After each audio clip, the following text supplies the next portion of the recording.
They just want you to sit in your chair and go, hip hip hooray, for the Western press and the Western narrative, regurgitating the same old, every single day, without the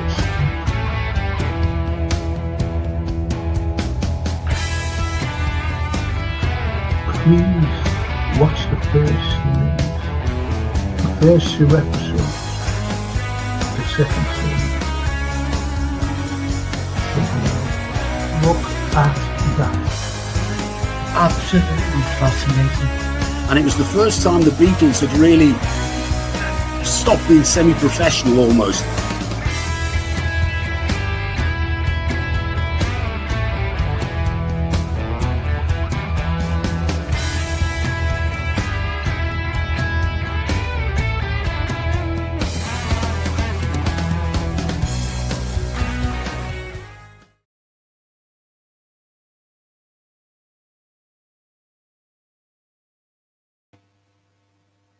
Hey everyone,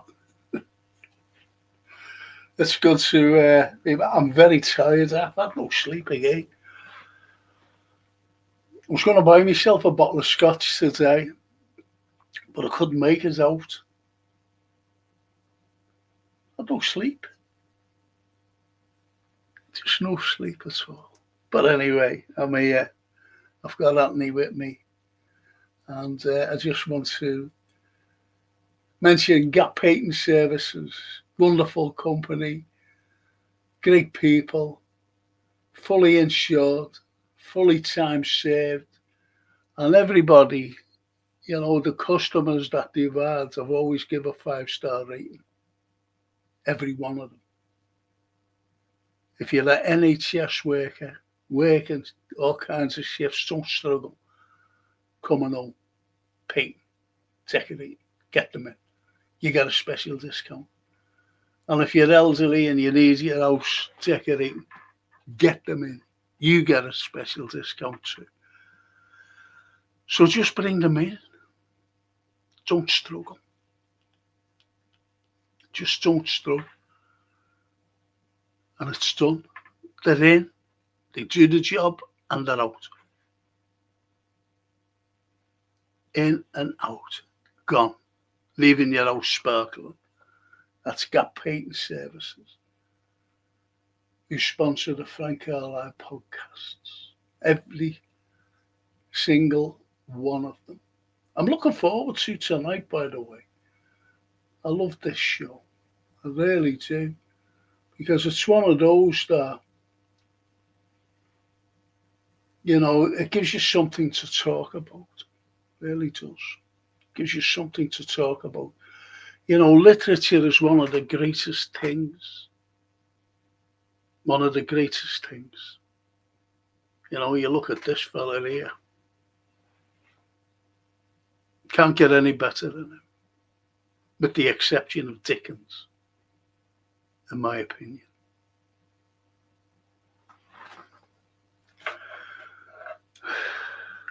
The paper I was looking for yesterday was this.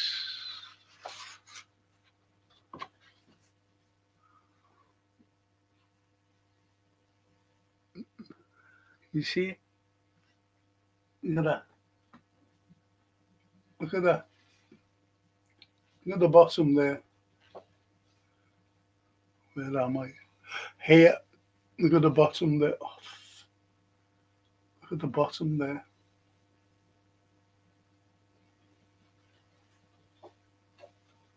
Why they sank here.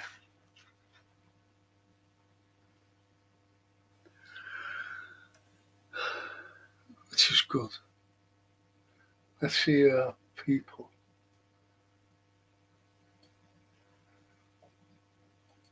Simon.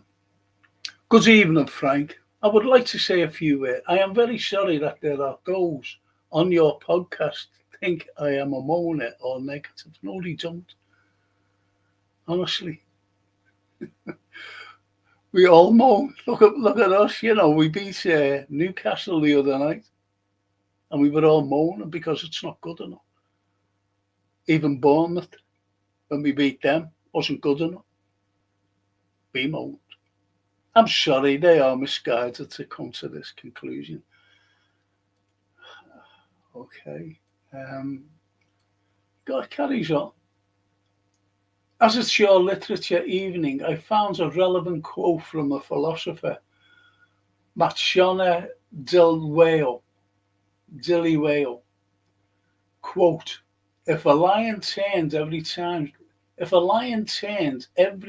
small dogs barked at it, it would be the laughingstock of the jungle. Unquote. Well, obviously that's an Indian philosopher. Yeah, it's one of those things, isn't it? You know, it's like what Freud said. I'm trying to think what he said. The more perfect a person is on the outside, the more demons they have on the inside. Quotes, lots of quotes, you know, Simon.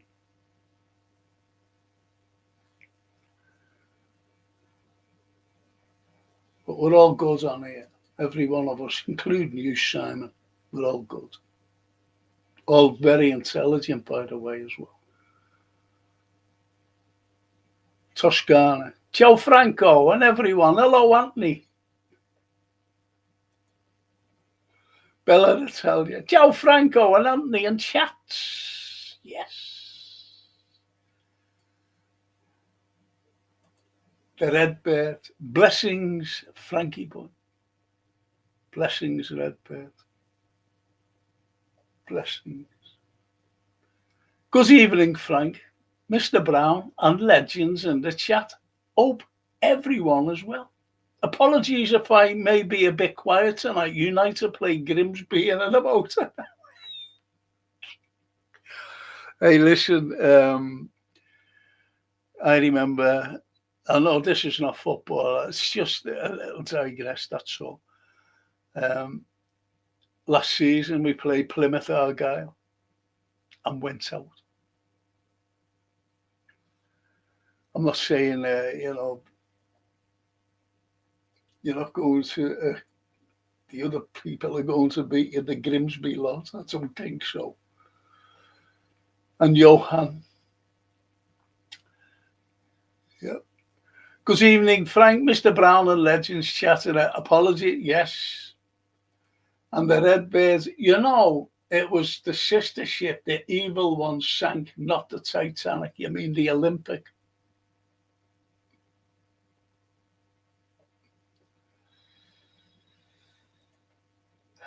I gave a massive talk about it at the Adelphi Hotel. And this fella, he was running it, a complete and utter buffoon. I've never known a fool. He was trying to, I want to do this. And he hired me. And it's a pity that I haven't got one, like a card, a ticket. It's at the ticket, whatever it was, lunch, evening meal, everything, laid on. And anyway, what a disaster. He said, will you give these out? I said, what are they? He said, the tickets, it's just the people who have bought the tickets, but give them a little card like that with a bit of a synopsis, Titanic on it. And on the back, a dad. And I said, I'm not giving these out. And I went, lashed them at him. I said, people will think I've written that. I said, why didn't you approach me about the stupidness that you've done? He said, why? I said, the Titanic sailing down the Mersey towards the Liver building.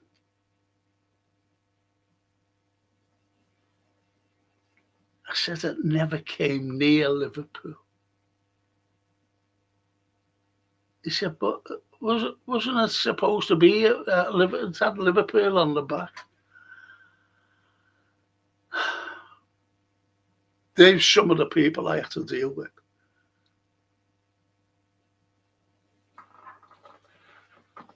And I did my best. I said, there's no way I'm doing this.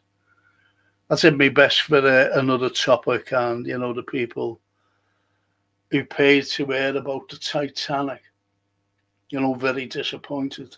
But they said, that was great what you did. Forget what I did, I said, I'm sorry about this.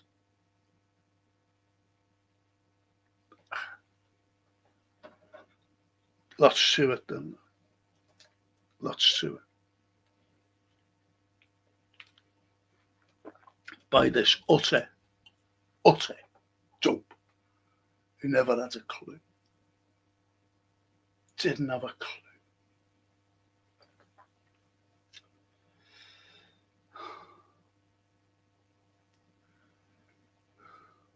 Frank, you owe Jason an apology. Call him all kinds of names yesterday when searching. No, I didn't call him anything.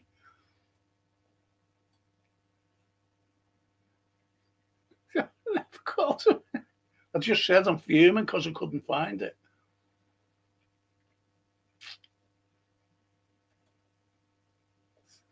So you weren't causing trouble, controversy. Johan, of all people. Johan, we understand you, little devil, says the Rebbe.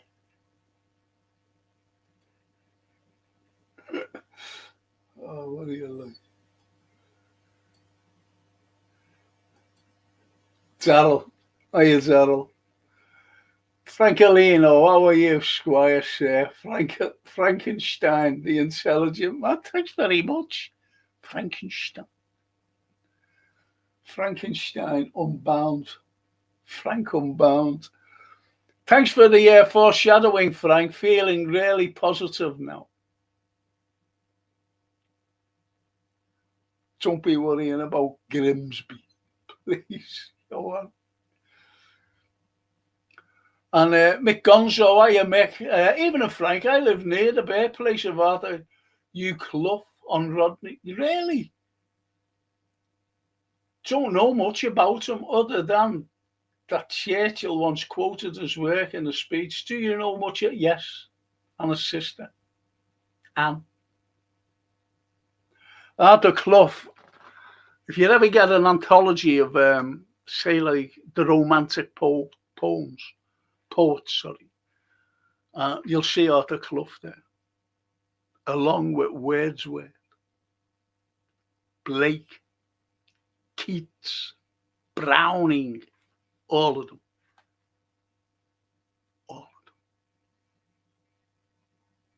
Arthur Clough.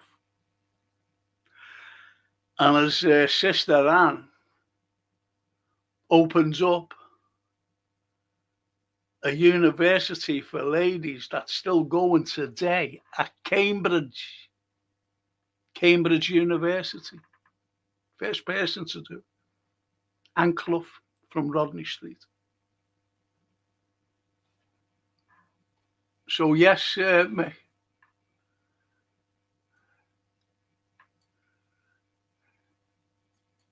George said, good evening, Frank and Anthony. Looking forward to tonight's show. And we're looking forward to having you, George, and the rest of the people.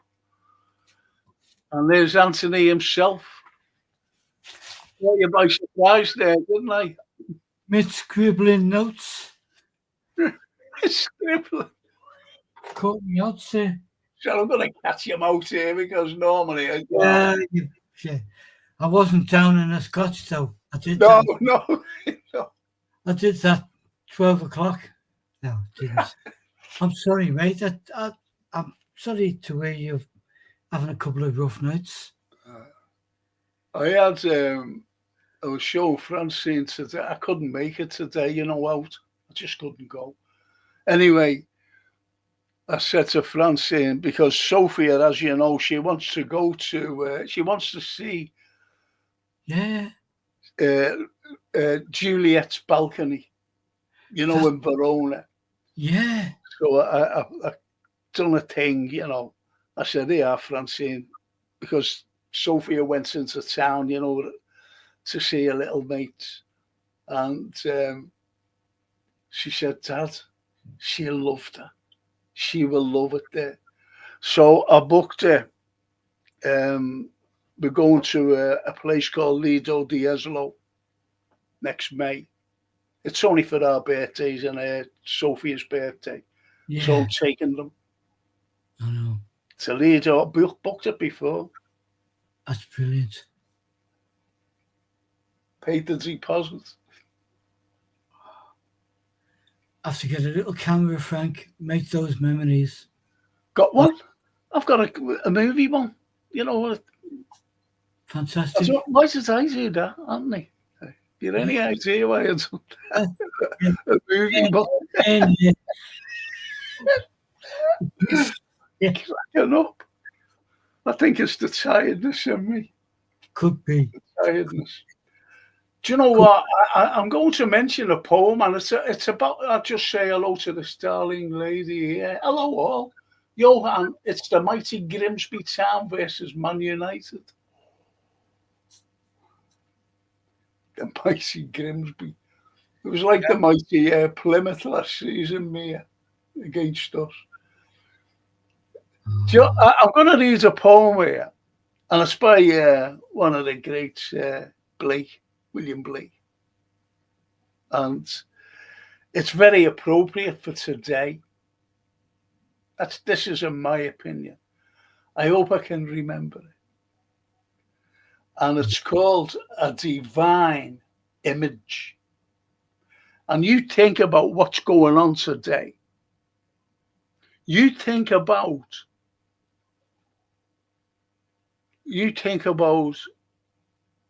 the way people, and I'm talking about leaders of countries, and how corrupt they are and what's going on and whatever, even through the centuries, not just now, by the way, not just now. And it's a divine image. And when the very first two lines is cruelty as a human heart. That's the first line. Cruelty as a human heart. And jealousy a human face. Terror the human form divine. And secrecy the human dress. The human dress is forged iron. The human form a fiery forge. The human face a furnace sealed. The human heart, its hungry gorge. They devour everything in the path. yes. Well, not bothering about consequences or anything to the people that they're devouring. Yeah. Going in like a steamroll. Yeah. And that's what they do today. That's what they're doing to us. Exactly. This country's going down the pan. I've seen too many things now about it. It's shocking what's happening. It really is. And what I'm talking about, the likes of traditions, they're gone. They're gone. Traditions have gone. I can't believe that they're going to allow the likes of dogs. I'm not fond of dogs. I'm really not fond of dogs at all. Um, but it's a nation of dog walking. People you see people out with their dogs, just walking the dogs, and don't forget that dogs are company as well, especially for the likes of widows and widowers and pensioners. Yeah. Just taking the dog out for a walk, it's company for them. Yeah. But also the young as well, taking the dogs out. And Yeah. yet, a certain group of people saying we don't like that, we don't want that. It's not in our religion or whatever. So that is sickening to me. It really is. And the way this flag thing is going on, and people tearing down flags on both sides, by the way. Yeah. Yeah. You But know, I, understanding. I've got to say this. I've got to say this because this is what a divine image is, a divine image. And it's not divine at all. That's the poem. No. Cruelty as a human art. How much cruelty is going on today, right now as we speak. Right now. You think of those poor children in America? We shot. Oh, in a Oh, school, in a church, yes. attending mass. Yeah.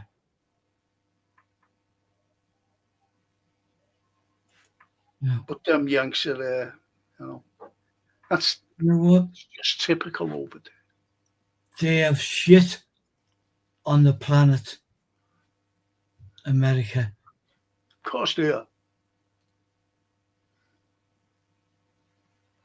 Yes. Yes. But the poem is exactly right. It's all about power and gain. Wow. Yeah, it is. Look, and again, there's jealousy as well. Yeah. Jealousy of human face, because you can actually see it in the faces of people. And you know that people,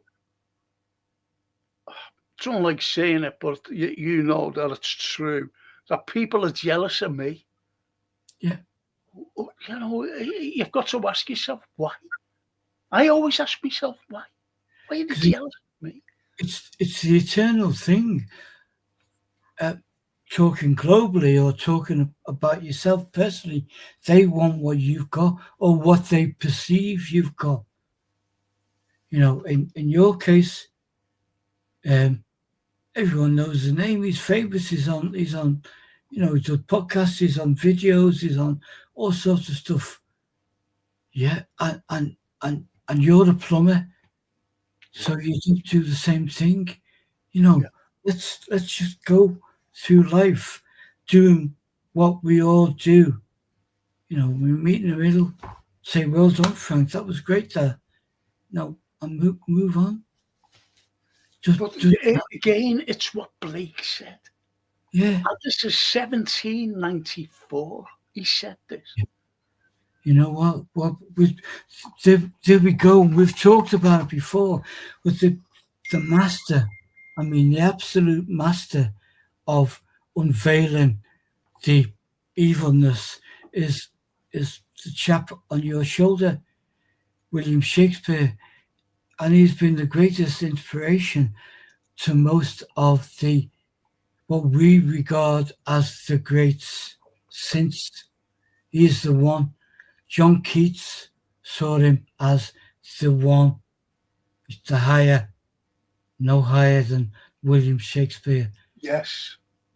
And then everyone, and then from Keats you have all the other poets and the writers, and you have people who do it for gain. You have that in every occupation. You have artists who do things for gain or for flamboyance, and they get it. It's not real. It's, you know, BS. People see what you do, and I want a bit of that. So they either read his digest and then put up a YouTube. And as the great man said about the times we live in, how sad, I don't know the exact quote, how sad to live in these times where idiots rule the blind. Oh, that's Shakespeare, yeah. It's one of the best quotes ever, because, as he said, what a terrible era in which idiots govern the blind. Forgive my. No, I knew what you meant. Yeah, you're absolutely right on every single level. And there's your jealousy and stuff, and people have to have an audience.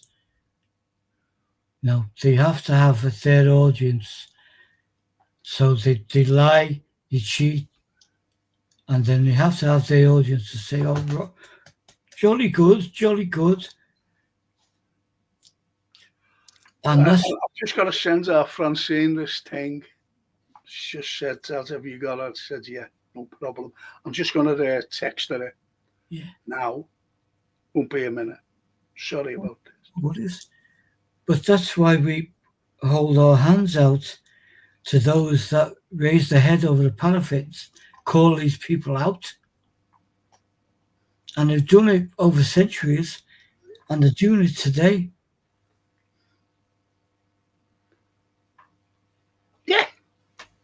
Yeah. Shakespeare called them out. Dickens called them out.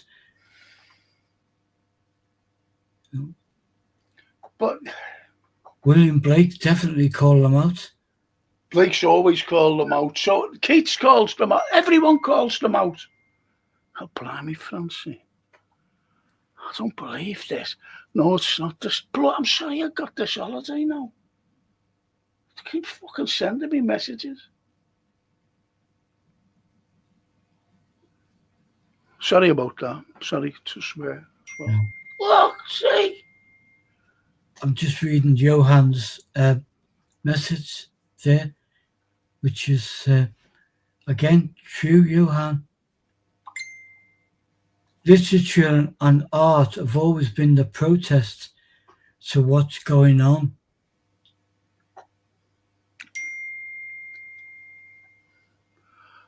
I think that's the last thing.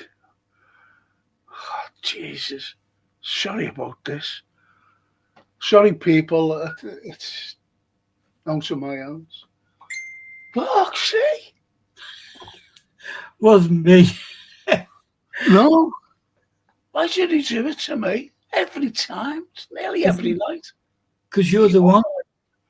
That's why you get the copyists. That's why you get the jealousy.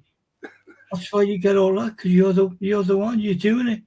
You're doing it, and you're doing it brilliant. Absolutely. There's Johan. He says, Mr. Brown might relate to this, but the painting Saturn Devouring His Son by Francisco Goya is applicable to today's times. Yeah. Thank you, Johan. And like Frank said, and good evening, one and all. Sorry for my ignorance. Good evening, all. And Johan, you're exactly right. And it's what we're talking about. Where does envy or need become evil? Gain. Need to gain that. Yes. It's when you look at these great poets, great prose writers as well. Absolutely. They're always sending out a message, and it was a message at the time, but it applies to today. It's like when you quoted Shakespeare then.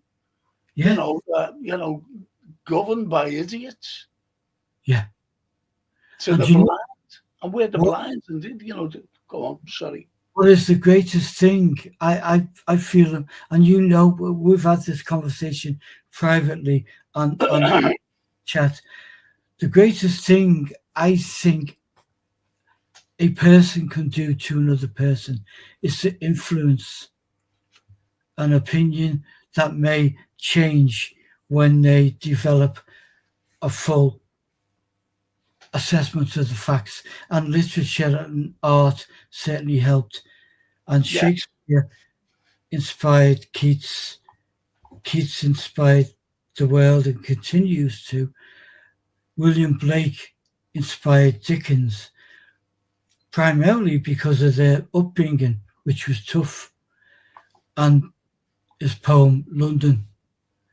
And then how many countless millions of people has Dickens inspired?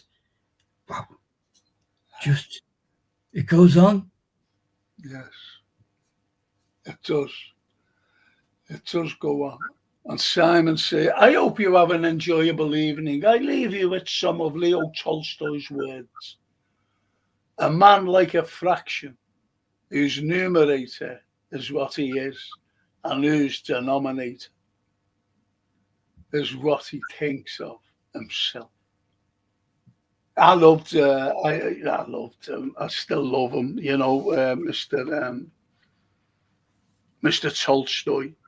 Because when you think of Tolstoy, War and Peace. just think of a man who's an unbelievable person. Again, outsider. Yeah. It's above the parapet. See, I was trying to think who said this. I don't know whether it was Dostoevsky or Tolstoy, but I should have realised that it was Tolstoy when he said history would be a wonderful thing if it was true. So what you see today is misinformation. Yeah. Propaganda. Yeah. And there's a man from the 19th century saying what we say today, it would be a wonderful thing if it was true. And that's history. Yeah. I was only saying, I forget who was saying it to. Who was saying it to today? Anyway, I said, no matter what you read, there's always someone who's read something different. And when I was studying the First World War, I didn't want to read any English writers, certainly not American writers. I didn't want to read German writers or French. And I lent this out, never ever got it back. And it was a book like that. Like that it was. And it was that thick. And it was actually written by a French general, a Swiss general. And it was so balanced, it was brilliant, because he gave the Allies their side, and he also gave the Germans their side. And I'm talking about letters as well. Letters which were very similar sent to their mothers. It was mostly letters written to the mothers by the soldiers. If they weren't married or anything. Yeah. Yeah. But as we know, the mother is the heart of a family. Yes. Eternally, long after passing, that is still the ultimate goal. See, by the way, some good comments. Shall we read them out? Yeah. Thank you, Simon. We will, it'll be a good evening, I think, tonight. And as Johan says, Frank, is that Francine or Elon Musk texting you? Elon. You told Elon to do one, didn't you? Yeah, it's all I said. Yeah. I can't. It was an expletive, I used. So. Can't be doing with you. So I'll behave yourself, Elon, mate. Go and buy me an house.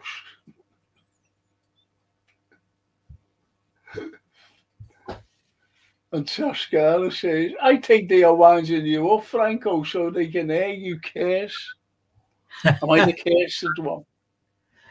I'm the cursed one. There's more room in the swear box for nothing, Toscana. Nothing. Not even a 5 pence. But Nothing. that was that Redbeard. Redbeard, I was seeing a watch along as and Yeah, he was made up, him. yeah. He said I was putting money like this. He says I'm loaded. He says all the swearing going on. And Bella says, "Oh, beware, my lords of jealousy.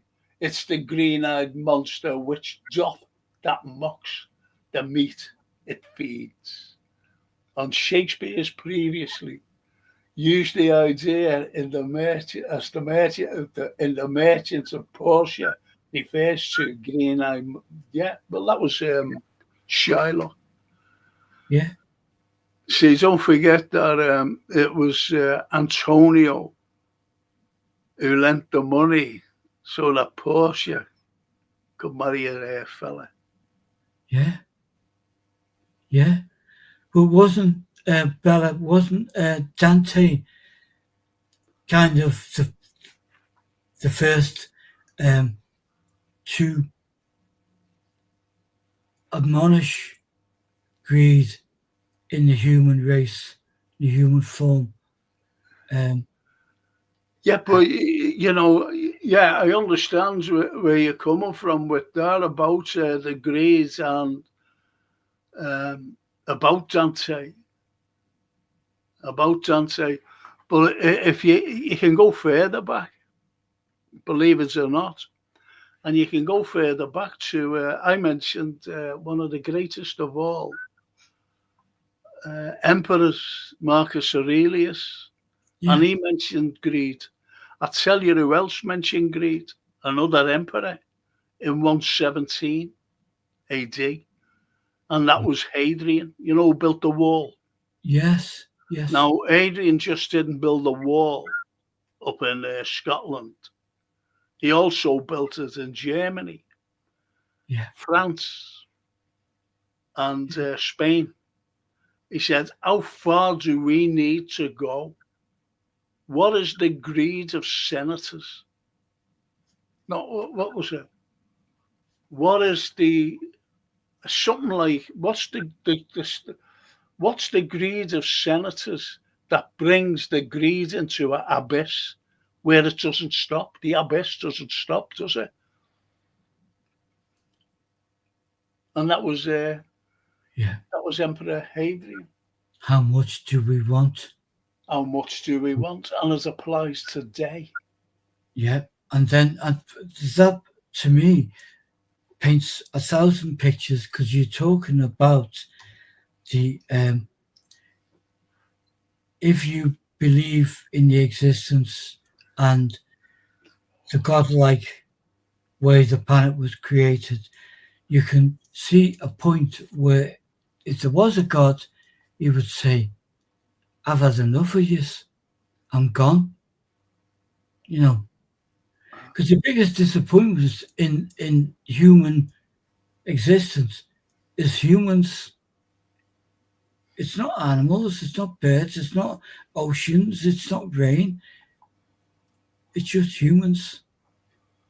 I think that was a great quote by comment. Well, it was a quote in the comment by Bella there.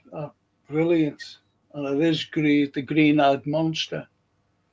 And Yeah, Johann Tolstoy's short story, "How much land does a man require?" There you go. yeah, There you go.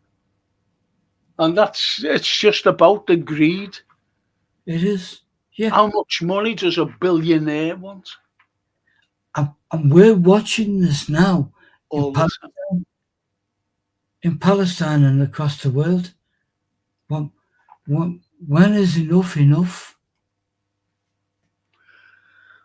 Well, when I got up this morning, I was up early, I was awake at 4 o'clock this morning after about an hour's sleep. Anyway, I finally gets up, and to try and have some breakfast. And I watched a film, A British Coup, and it was brilliant. And Gabriel Byrne was in it. Yeah. some good stars, Yeah. and it's all the backstabbing in politics, Yeah. all the backstabbing. And this was made in 2012. Wow. And he says to this fella, "You're a disgrace." He's the Prime Minister, Gabriel Byrne. Yeah. And he goes to the MI6, the head of the MI6, and he says, "You're a disgrace." He says, "All as you do now," he said, "never mind the security of the country." He said, "You've got your head up the backside of Obama." That's what he said. Yeah. And you're also making lots of greedy people very rich in the military complexes. And what's been going on today, this is why the proxy war is going on today. Yeah.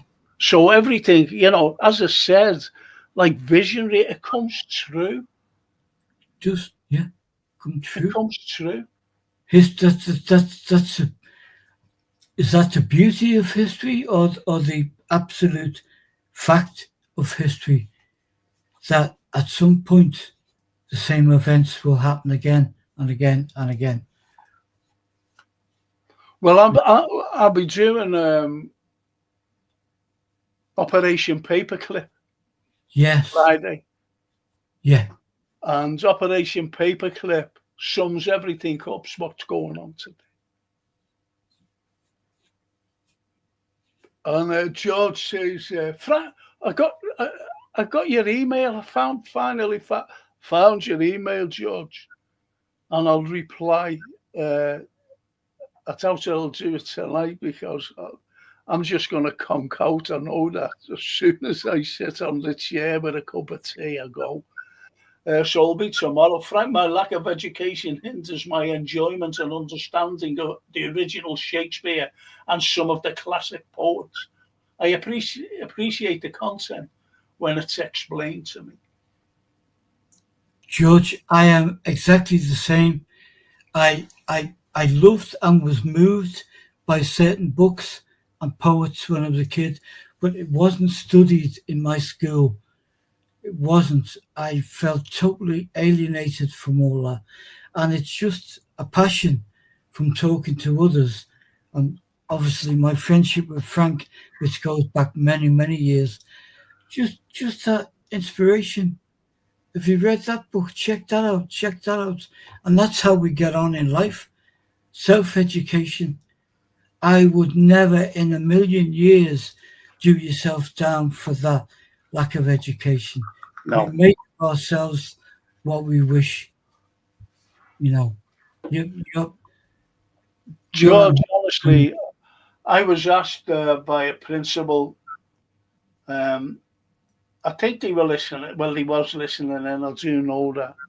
I was given some quotes and speeches by, especially the Macbeth tragedy speech, yeah, and I was given that to the class, and it was about I was doing Romans, talking about the Roman Empire. Let's make it talking about Shakespeare, but I tried to combine Shakespeare with what was happening in the Roman Empire. yeah. In the Roman Empire. Anyway, um, the principal, I thought, oh, I'm in trouble here, He wants to see what you was talking about there. So they were earwigging. So I went up and seen him. And he said, Frank, he said, would you be willing to do some teaching? I said, what kind of teaching? He said, we've got a program and it's called, uh, what was it called? Shakespeare for the Terrified. Because someone mentions Shakespeare and you go, just like George did. Oh, Shakespeare. Yeah, absolutely. Yeah. And, you can even go back to what, this is what they were afraid of. This is what they were afraid of. And it's only what Bella said. Oh, beware, my lord, of jealousy. It's the green-eyed monster which doth that mocks the meat it feeds on. Know what I mean? Yeah. Jealousy, the green-eyed monster. Because no matter what, it does feed. The jealousy feeds. Yes. And if you can pass it on, it's a disease. It's contagious. It breeds hate. Because I could easily turn around and say, I'm no artist, as you know, right? I could easily say, but you'd never say in a billion years. I said, do you know that Anthony Brown? You know what I mean? And I don't like his work. He does all kinds of different work. He can do portraits. He can do fantastic drawing, and he can punch out this other stuff, and he can do it. Lacking the talent of you. That's jealousy. If I say I can do better than that, that's jealousy. Or someone saying about me, trying to put like something over, like a You? historian, Yeah. Yeah. because no one's ever really heard me You in do. a lecture. Yeah. No one's ever heard me, and I know it's jealousy because I've heard it from other people. Well, and these are like friends of mine. Yeah. I grew up with. It's there. It's written Years. before Shakespeare. It's written by well-learned people who say it's the no talented or less talented people who aspire to be someone that Yes. will make up this green-eyed monster. It's there. It's never gone away. It's always there. It'll always be there. In the office place, wherever. Professional jealousy. And again, we can harness that now and kind of understand it better because people well before us have written about it and they put it out. And we say, totally agree. As with Bella. It could apply to even love, love, when you love a person. Yes. And it's like, if you find someone,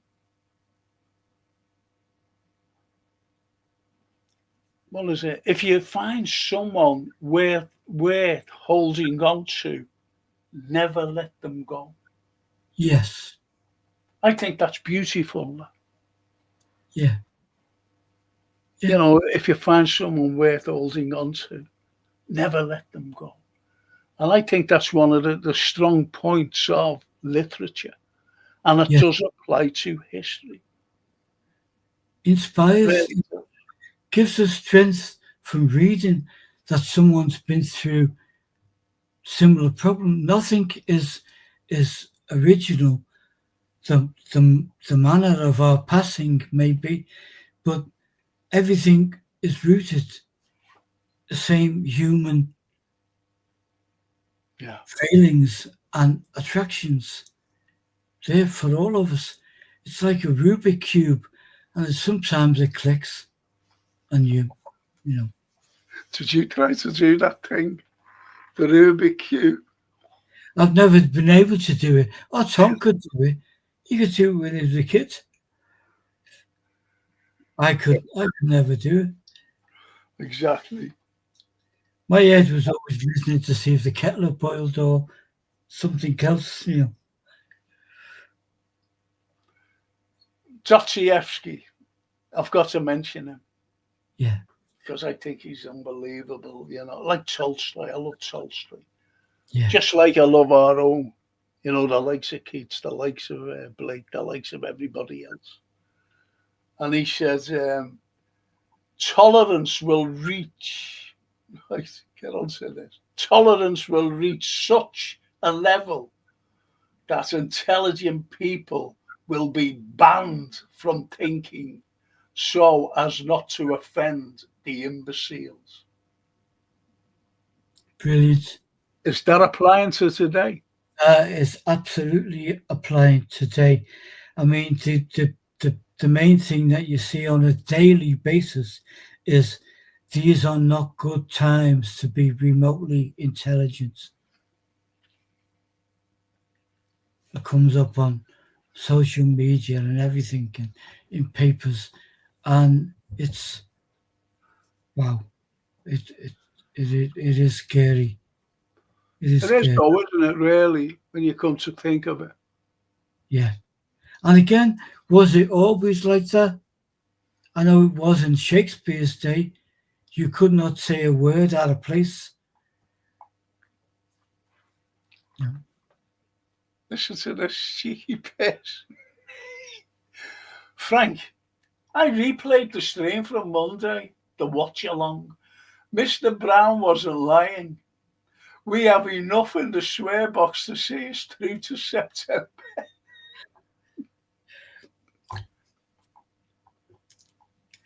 I rest my case, Johan.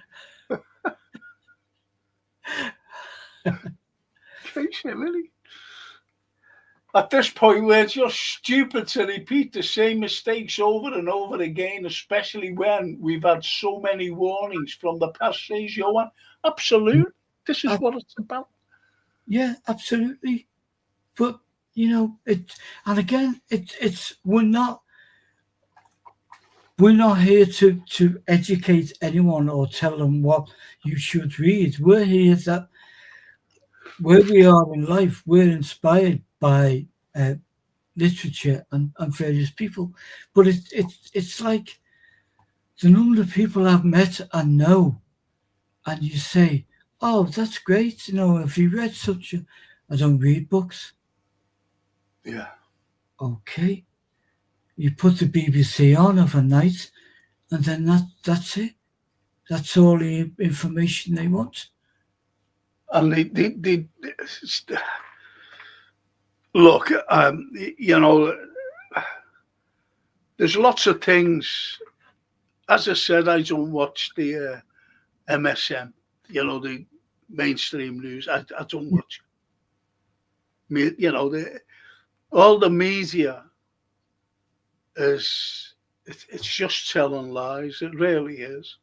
Yeah, And it's what the editors or the owners, not the editors, but the owners of the papers, and we yeah, know who they are. yes. And they just say, "I want you to write this," and you know the editor says, "Oh, okay then," and Or tells the reporters you can't report that. You can't say that. exactly. You can't say murder. Just say death. It's like going on with the school today. Yeah, You know, murdered. Children were murdered. yeah. No, can't say murdered. Just say 25, 20, whatever death. No, we live in that same scenario that William Shakespeare lived in, and William Blake and countless others, where there is an official body that governs what we say and what we don't say.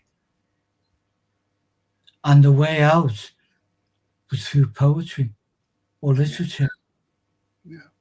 because these Yeah. guys did not understand at the time. They may have questioned some of William Shakespeare's works, but we had him. You know, they didn't kill him. You know that I wrote a poem. I think Yeah. I sent it to you called Blank Paper, Yes, and you know, just sitting there, you know, a poet, and I was just sitting there. I went, "What have I said?" You know, I'd write myself a poem, and I was just sitting there, didn't know what to write, and I was looking at my little notepad that I write it on, yeah. and it was blank. It was staring at me. It was blank. And you're thinking, where do you start with that? Exactly. So that's why the title was Blank Paper. Yeah. No, I love that poem. You should read it. Well, You should read it because Yeah, it's I'm strange, isn't it? You know, well, it, I feel there'll be so many of us that have gone through that moment. It's like, and you know what? It was written in the November because, as I said, shall I read it out? yes,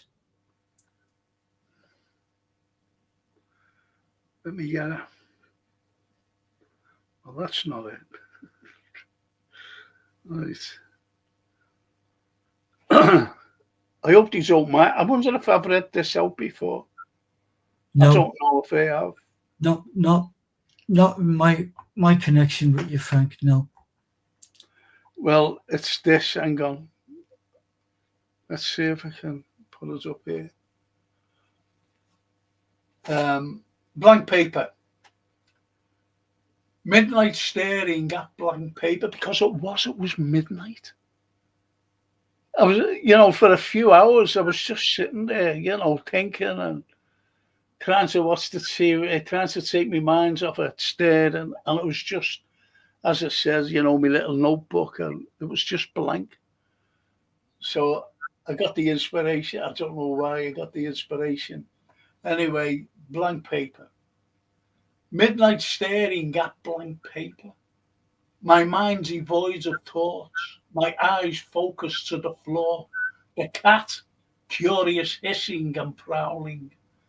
Tick tock, the ticking clock. Fingers nearing the midnight hour. The cat still hissing and staring. A noise, the cat flap flips open. Gone. Mine wonders about the cat's disappearance into the darkness. What is it hissing at? What was it What was it curious at? The clock silenced. No moving fingers. No sound. No tick tock. No cat. Still blank paper. No inspiration. Deadly silence. A deadly blank mind. The silence suddenly broke. Tick tock. The witching hour descends. Chimes of midnight greet us all. Cat flap lifts the cat prowling the hall. Ominous dark shadow following the cat. My blank mind racing, my brow perspiring. Knees violently shaking together. Hands trembling. Heart pumping. The inspirational cat is back. And I start to write on the blank paper. do you know what? That is such a powerful emotion because everyone will go through that. I go through it all the time. I cannot stand to look at a white canvas, so I'll put paint on it, even though there's nothing in mind to do. The canvas that's black, just to put something on it to try and jumpstart that moment, and that goes way back.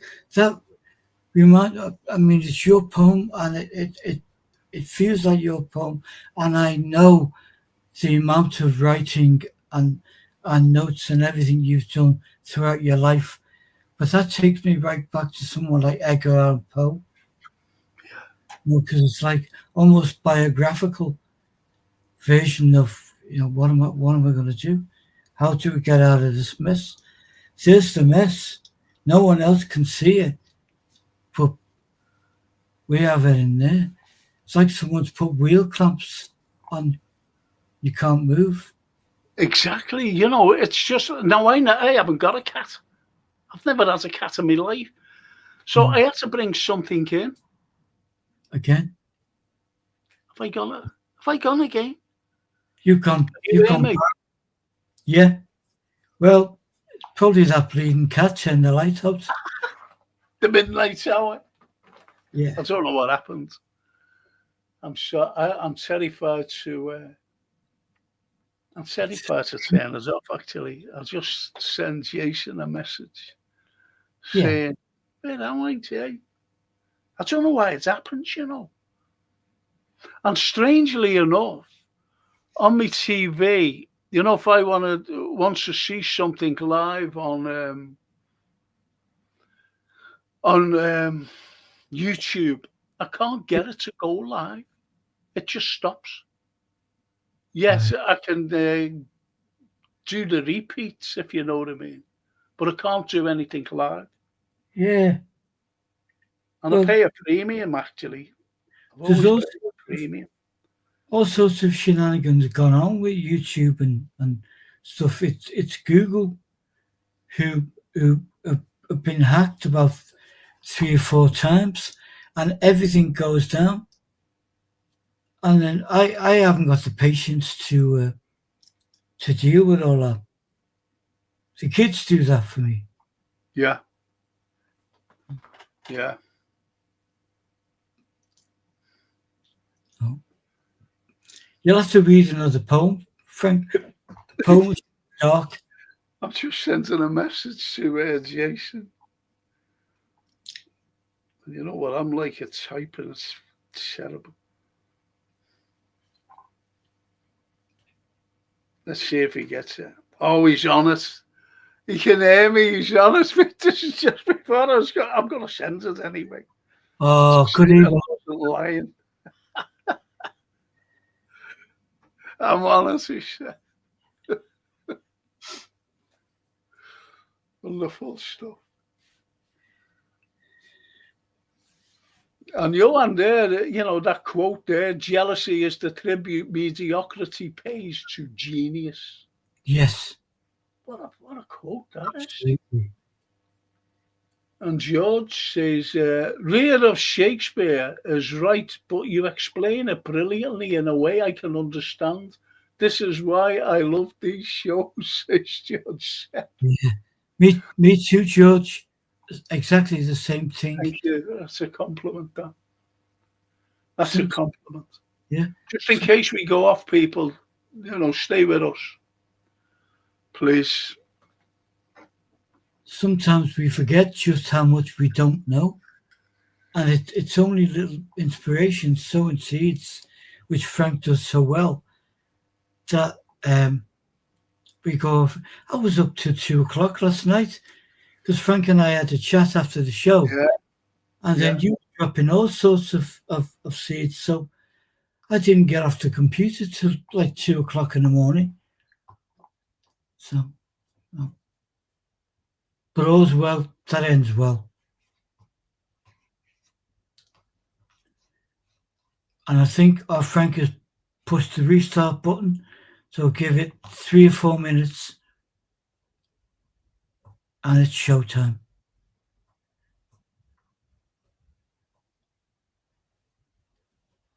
Yeah. Exactly right, George. It's me too with Shakespeare. The very first play I saw on a stage was in the Liverpool Empire, and it was Macbeth, and it absolutely had an impact on me. I think I was 11, and from then I've always viewed everything Shakespeare did in awe. But maybe that's not the way to approach it. No.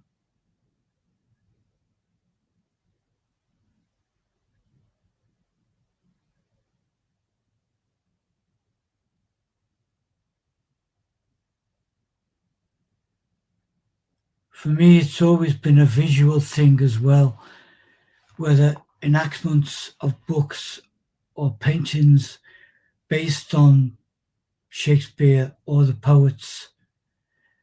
Again, it's that inspiration thing. And Frank put me on to a lot of stuff which I'd never thought of. But when you research it and you see how in history so many artists and musicians in modern times are influenced by 14th, 15th, 16th century literature, William Blake being a prime example. And U2, the band, even wrote an album based on him. You know, as did Patti Smith, to catch up with where we are now. Maybe that's the answer where all of us put pen to paper.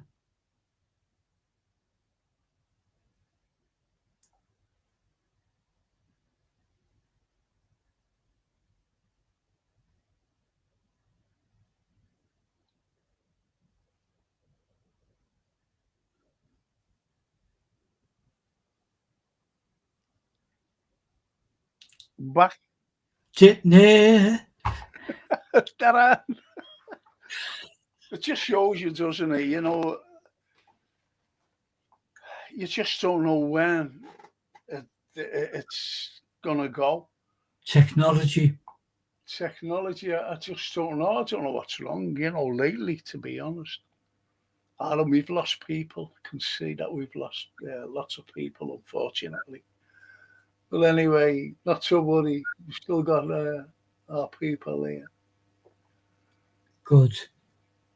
Still got our people here. Well, I've been talking like a loony, but probably to myself, which Laney would say is no bad thing. Yeah. As I said, George Shet says the fear of Shakespeare is right, but you explain it brilliantly in a way I can understand. This is why I love these shows. Thank you. Thank you so much. That's And when I brilliant. read the Dostoevsky, mentioned him, Dostoevsky was spot on. They are already introducing pork crime legislation. Exactly. This is why literature, as you know, Johan, applies to today. Yeah. It does. It really applies to today. Yeah. Yeah. That's a cracking quote, though. That's a cracking comment. They're all cracking comments. Franco, I was only reading about the paperclip the other day. It's so reading, yeah. She was reading the paperclip. See, there's a lot behind it, Bella. Behind the paperclip, honestly. And that's going to be Why I'm doing it? that's Because, Friday. yeah, this Friday.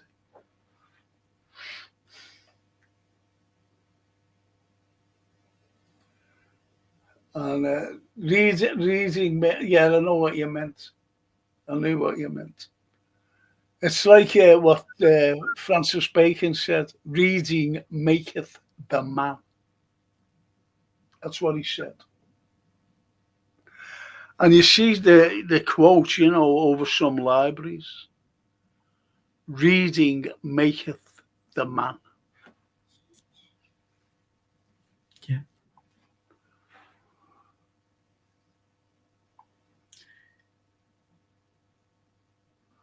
When am I doing? Have you got any idea when I'm doing Jack the Ripper?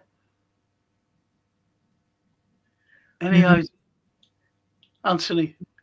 Do a special history one Monday, Monday or whatever. You know, I haven't looked at the fixtures, Frank. I don't know what's... No, we're not playing Monday. We're playing Sunday. Shall I do the Ripper then on Monday? Great. I'm there. I'll carry the bag. I'll do, carry the bag. It's only what Bell had said there, reading, you know, and it just puts you in mind of what Sir Francis Bacon said. Reading maketh the man. And do you know what? People don't realise, I'm talking about people in Liverpool, that Sir Francis Bacon was ostracised from Elizabeth's court and he became Liverpool's MP. He was the MP for Liverpool. In 1584. I didn't know that. And as I said, he was ostracised. and he became Liverpool's MP. But you know what the caveat was with him being the MP of Liverpool? He never ever visited, never ever came to Liverpool, and yet he was our MP. Unlike Mr. Heseltine all them years later. Oh, well, Heseltine, you know And me and the Tories, you know, and whatever but you, when Heseltine, I'll tell you for why. I think someone mentioned it, and I should have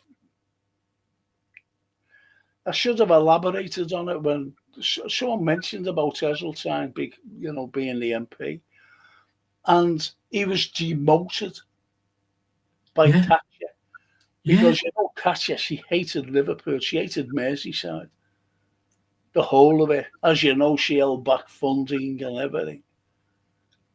And he Um, has the audacity to criticise her. So, yeah, it was over Westland. He was in a big meeting over the Westland helicopters, and so she she, wanted to sell it to the Americans, and he said, "Don't. These are ours. Don't do it." yeah, Because she already sold off near North Sea oil. She got rid of all the coal mines, and she got rid of also, you know, the jump jet area. yeah, yeah. Again, two Remember wonderful allies. so And she sold the helicopters. she was punishing them. Yeah, and she said, "Okay, you can become minister of Merseyside." But what he did was unbelievable, Absolutely was. incredible. What he did. And We this is the council. How many times have I criticised the council for knocking buildings down, historical buildings? yes, I've criticised them for many, many years, and they were about to knock down the Albert Dock, yeah, and Elseltine. Don't you know the history behind this? It was the first building in the world to be built in the middle of a river. And I was selling that to these Germans. It was on German telly. One day, the next day, it was on, film crew going around with me. The next day, I was on with this Japanese television company, and they came on a show. And the next day after that, a different Japanese. So for those 3 days, I was with the television companies, two from Japan and one from Germany.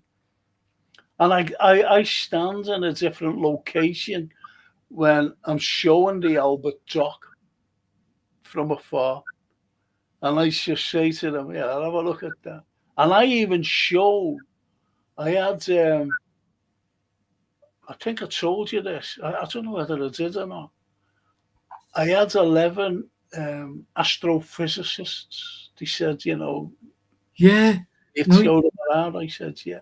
you, So you, before we went into a certain building, I yeah, brought them there, to the Albert Dock, not in the Albert Dock. And I said, have a look at this, lads. And they couldn't believe it.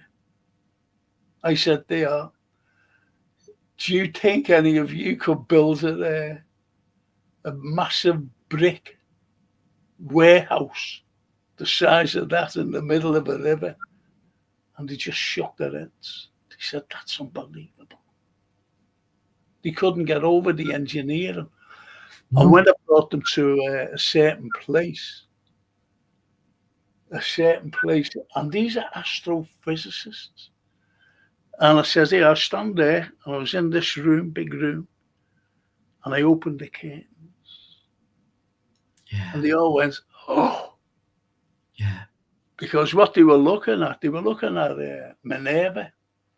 And they yeah, are, oh, I said, don't just look at no. I said, just walk to it.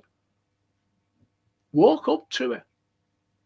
And as they were walking, say, look, I'm like that to you now, right? yeah, I'm like that. So when they open the curtain, so I'm like that. So if you're walking to me, you'd expect me to be like this, wouldn't you? yeah. Closer to it. Well, that particular thing, as they were walking up toward, there, like say they were walking up from here to walking up towards it was moving away. And they went back down to the edge of the room where they were, and they walked up again. 5 times they done that. They couldn't work it out. They couldn't work it out. That was the greatness of, I reckon he was the greatest Art Deco architect in the world, Herbert J. Rose. Yeah. And they couldn't work it out. And they were at 11 astrophysicists. So that was from inside St. Martin's Bank building? Wow. When I just opened the curtains, I did it to everyone who were brought in there. Every one of them went, whoa. They just couldn't believe it. Yeah. Yeah. Just couldn't believe it. Yeah. With a poem. And it's about child labour, because people don't realise about child labour. And child labour goes on today. It goes on today. But it's a different child labour. And I'll explain why. Child labour going back to William Blake days. You know, the ending of the 1700s, the 18th century, to come into the 19th. He wrote a poem, but I want to read. I don't want to get anything wrong. I know it's off by heart, but I just don't want to get anything wrong. And it's about child labour, and I'll try to explain this particular poem. Yeah. It's called The Chimney Sweeper. A little black thing among the snow, crying, weep, weep, in notes of woe. Where are they, father and mother say? They are both gone up to the church to pray. Because I was happy upon the heath and smiled among the winter snow, they clothed me in the clothes of death and taught me to sing the notes of woe. And because I am happy and dance and sing, they think they've done me no injury and are gone to praise God and his priest and king, who make up a heaven of our misery. How powerful is that? Yeah. A little black thing, the kid's full of soot. He's a chimney sweep. And he can't pronounce the S's because he's that little. Because if you know, when you're, say like your son, for example, was growing up and you were learning him to speak, he could never pronounce the S's. No one can. No child can pronounce the S's. And this is how young this boy was. A little black thing among the snow crying, weep, weep, in notes of woe. Because he couldn't say sweep. But it gives the connotations of crying. Weep, weep.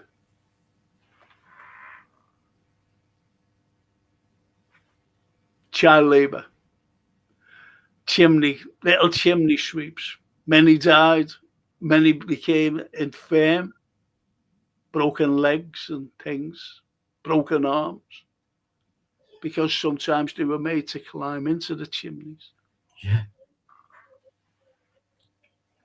And it's an unspoken subject between people. Don't talk about that. Yeah. But because of the genius and the beauty and the compassion of our poets and writers, yes, that it comes out. Society, I think it took Dickens all of his life, all of his career, to make people on a comfortable level understand the hardships that children and poverty brings. Yeah, yeah, of course. Because, and don't forget, he had to make,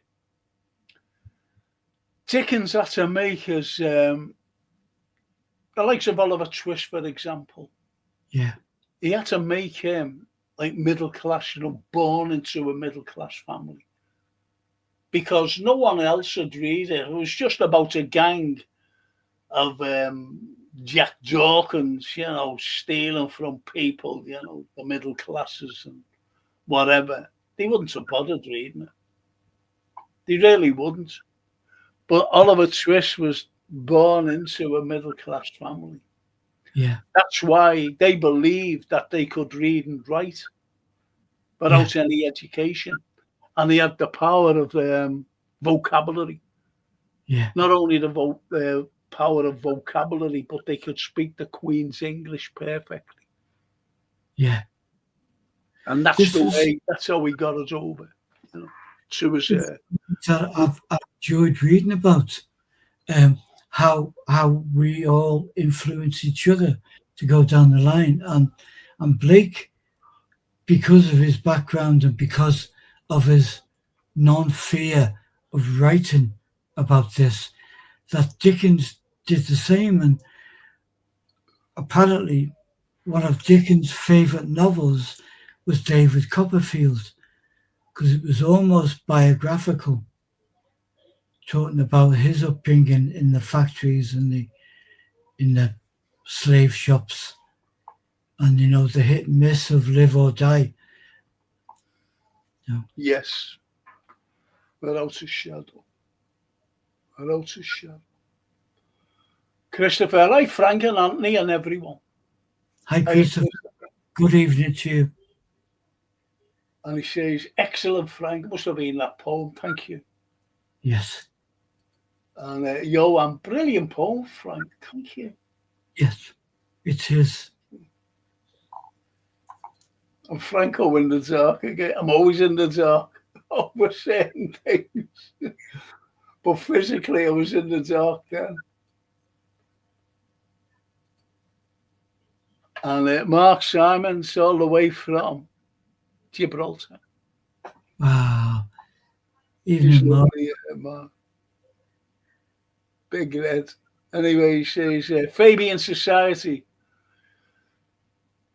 in brackets, social engineering brotherhood, in London was the basis for George Orwell's 1984 and Animal Farm, as they began in 1784 and had a 200-year plan to take over the world with exact. Have I got to say that? Thanks very much for putting that big Yeah, mad word out for the cataract kid.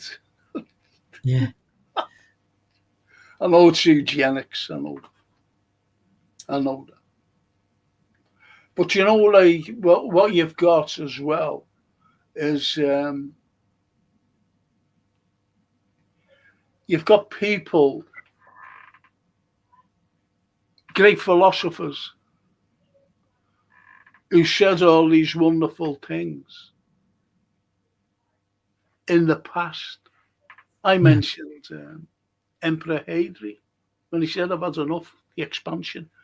But when he went, they started expanding again. Like the likes, I mentioned Hadrian's Wall. You had Antoninus when he became emperor, and he wanted to achieve what Hadrian did, building a wall. So he went up into the Grampians and Scotland and built the Antonine Wall. But he never built it from brick, not like Hadrian. He built it from like sods of earth. But nevertheless, he built the Antonine Wall in the Grampians.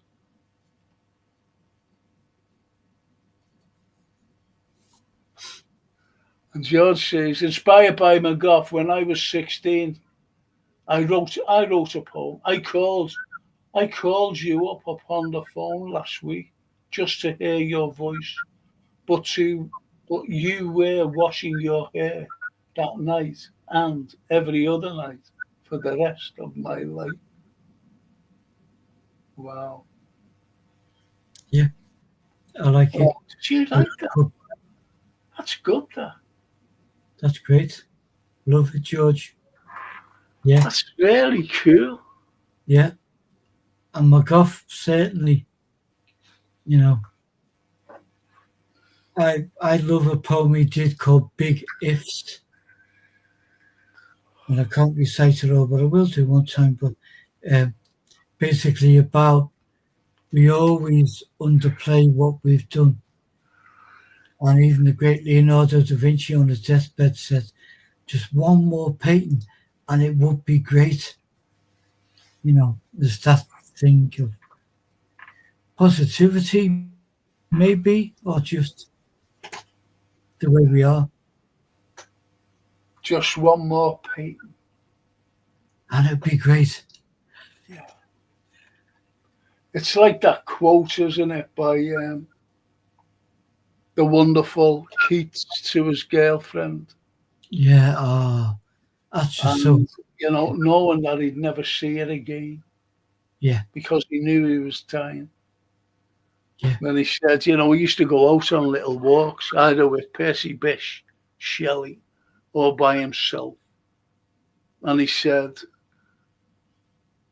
every day on my walks, I think I have two luxuries: your beauty at the hour of my death. Oh, if I could have them both at the same time. Imagine her reading that. well, it was bad enough now, us reading it, anyone, and I urge any of our gang to revisit Keats' short, but emotive life, what he went through and what he did, and that's what impacts on me is the fact that what these people are going through in their lives to create these works of genius, put them out, not knowing, you know, how they're going to be received or how long, they would be in print. Yes, Wow. I agree entirely. And when you think about certain people and certain things, um, especially, the way these poets just looked at, they looked at life. Yes. They just looked at life and said, oh, well, this is good, isn't it? And they wrote about it. Yeah. They wrote about or the bad things as well because they wrote bad things, as Yes. you know. Yeah. They Blake. wrote bad things, and when Blake. you write about bad things, Yeah. there's one. There's one by Browning, Yeah. and it's called. Can I read it out? Yes, And please. it might be of interest. Yes, Let me please. get me pen. Hang on. Is this Mr. or Mrs. What? Browning? Oh no, it's Mister Robert. Just let me try and get it, please. It's incredible. What's he doing there? I know. Just let me try it. I've got it here now, the book. Just please let me. I've got to look for it. Oh, come on.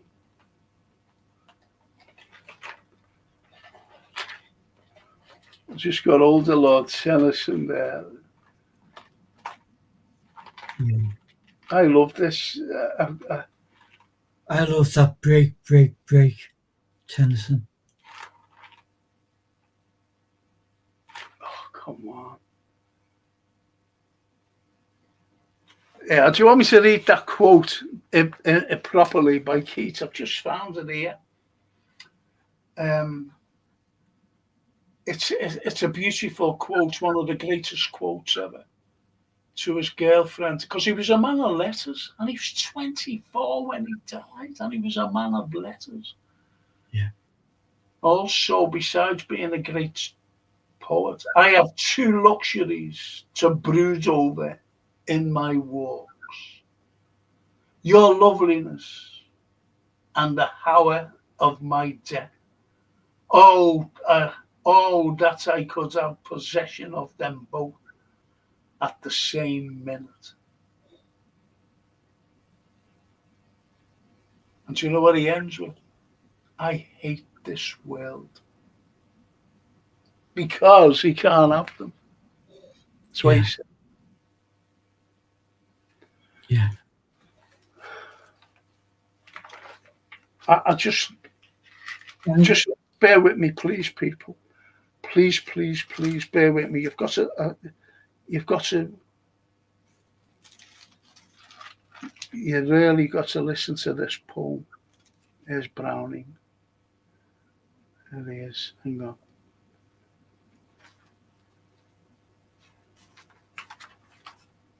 I've got to find it. Got to find it. I know where he is. I've got him here. Bear with me. This.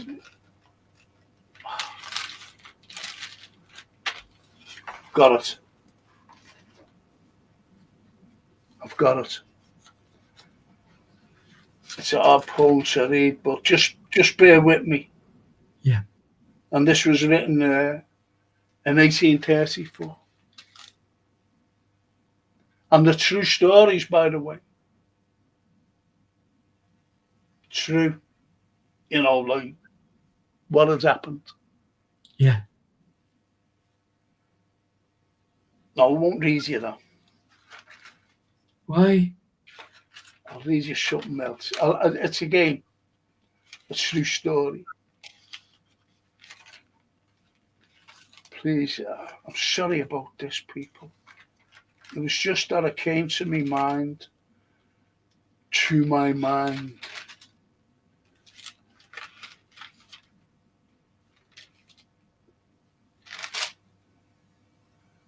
It's a great title for a book. It's a bit long as well. But this particular poem is it's a true story.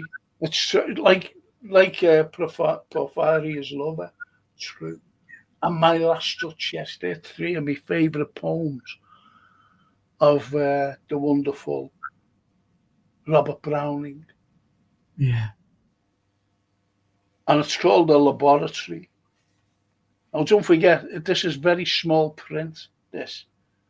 So if I stumble across it,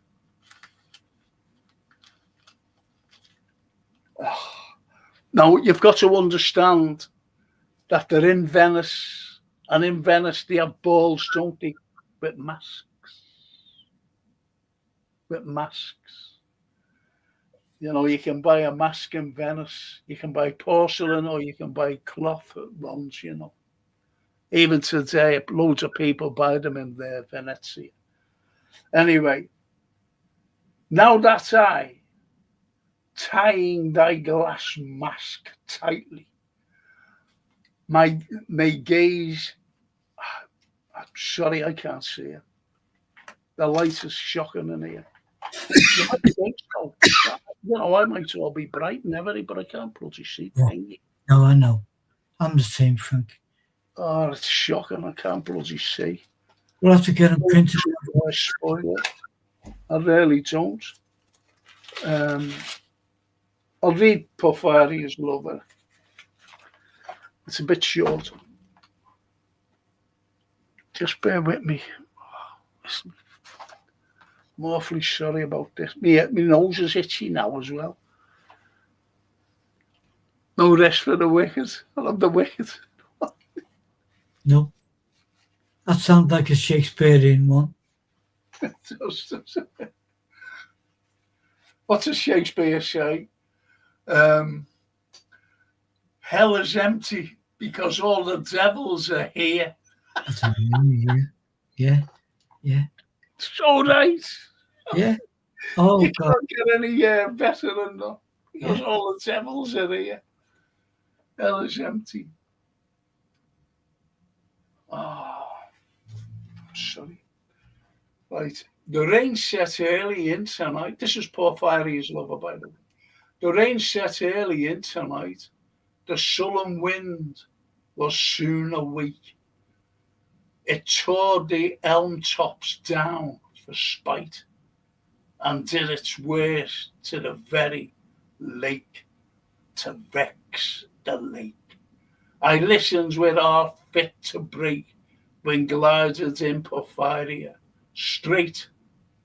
She shut the cold out and the storm, and kneeled and made the cheerless grate blaze up and all the cottage warm. Which done, she rose and from her form withdrew the dripping cloak and shawl, and laid her soil gloves by, untied her hat, and let the damp hair fall. And last she knelt down by my side and called me. When no voice replied, she put my arm about her waist and made her smooth white shoulder bare, and all her yellow hair displaced, and stooping made my cheek check her there, and spread over all her yellow hair, murmuring how she loved me. She too weak for all her heart's endeavour to set its struggling passion free from pride and vainer ties to sever, and give herself to me forever. But passion sometimes will prevail, nor could tonight gay feast restrain a sudden thought of one so pale, for love of her and all in vain.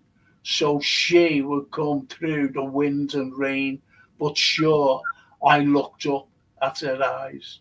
Happy and proud at last I knew, Porphyria worshipped me. Surprise made my heart swell, and still it grew while I debated what to do.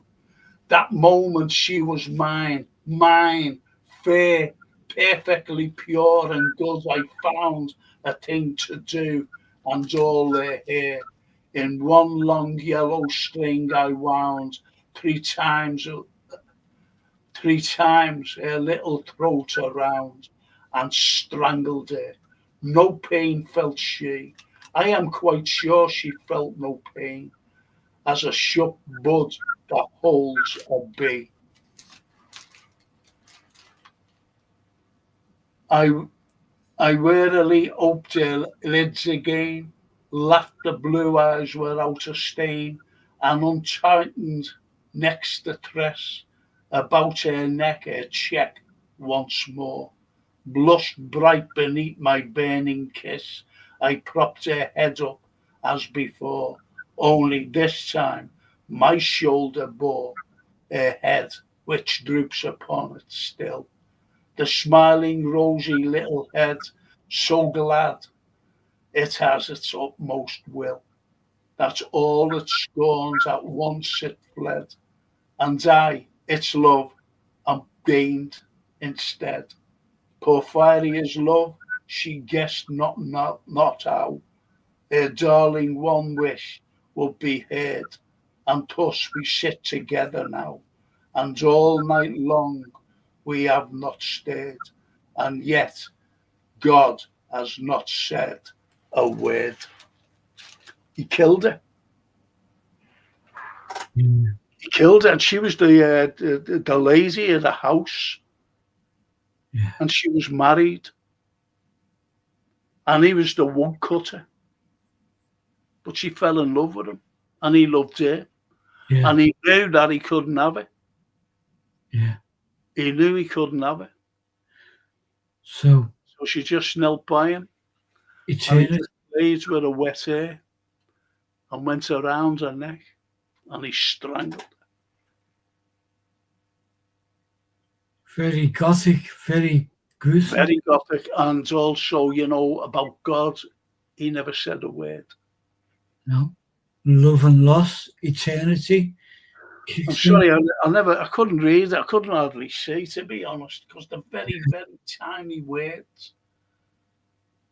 I will read it again tomorrow or later.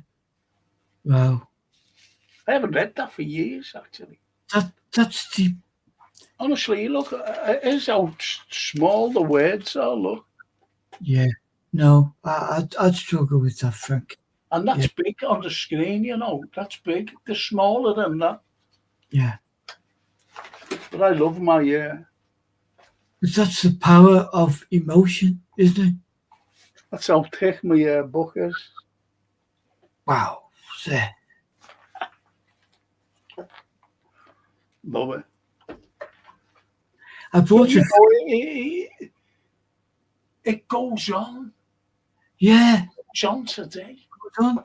And it's the emotion, that the sadness, the poignancy, the happiness, the joy, the the the hope that things are eternal and we will see our loved ones again.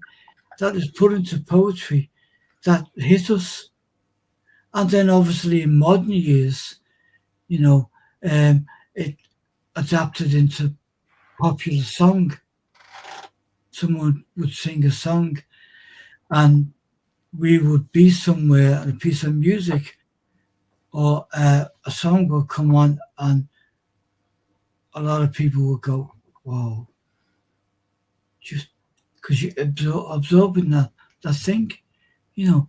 I know there's some classical music which touches you the same way that poetry, and it's almost unexplainable, but they push all the buttons, in us.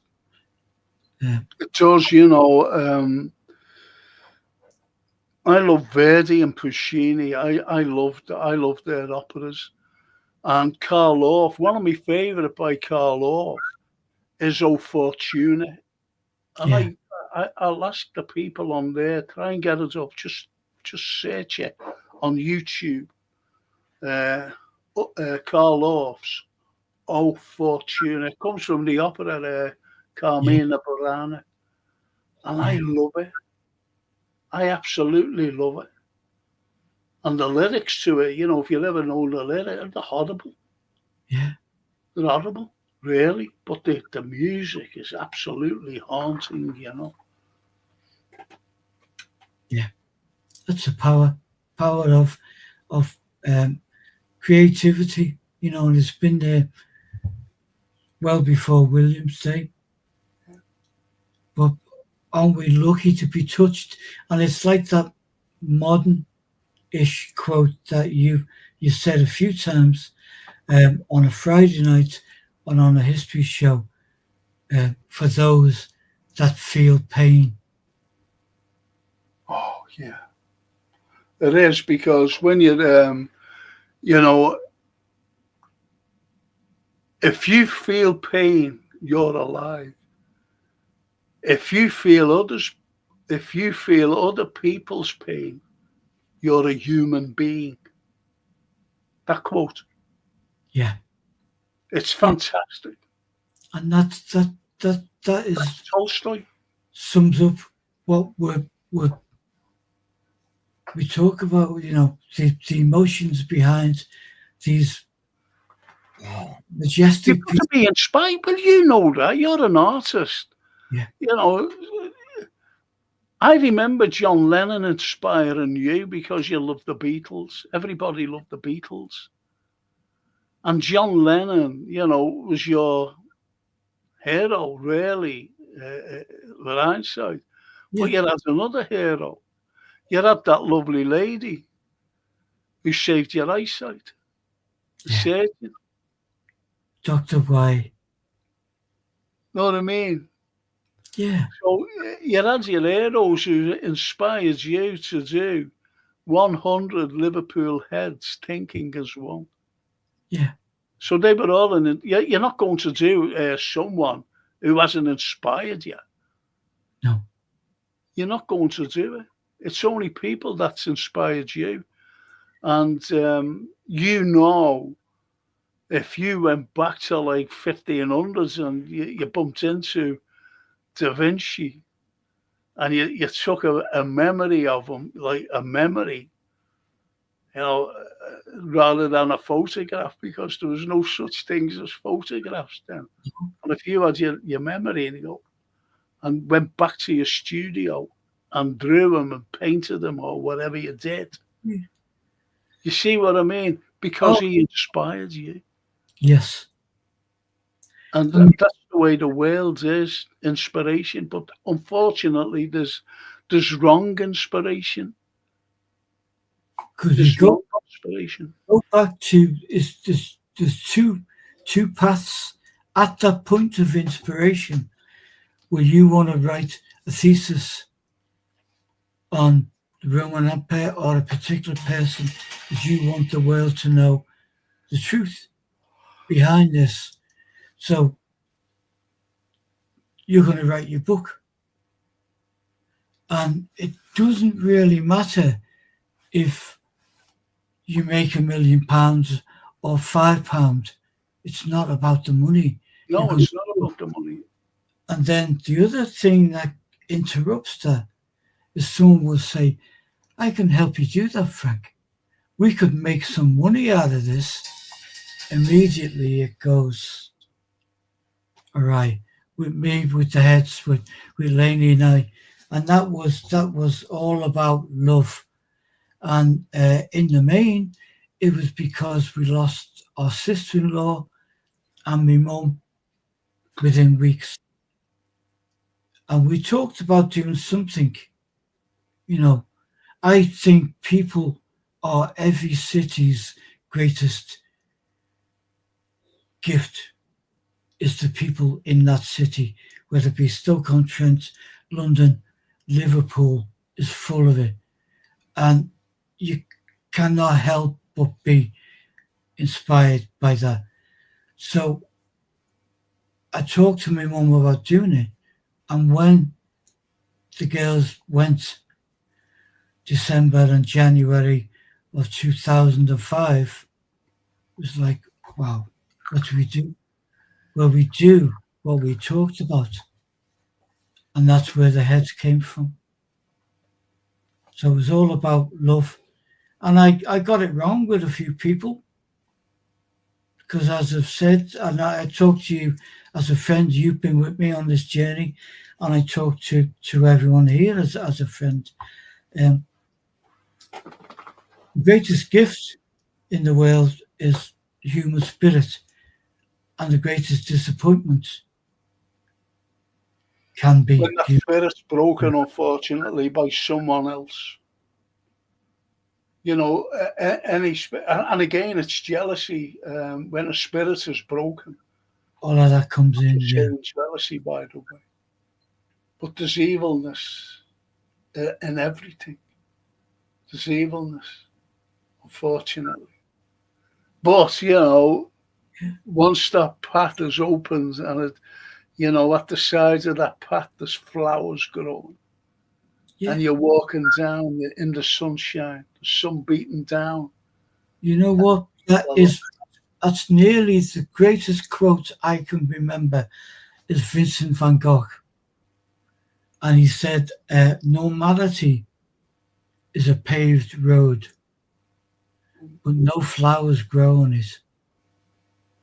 So where we've been through, you hit a wall, you bounce off things, we've seen the flowers, we've met the flowers, we meet the people who are great.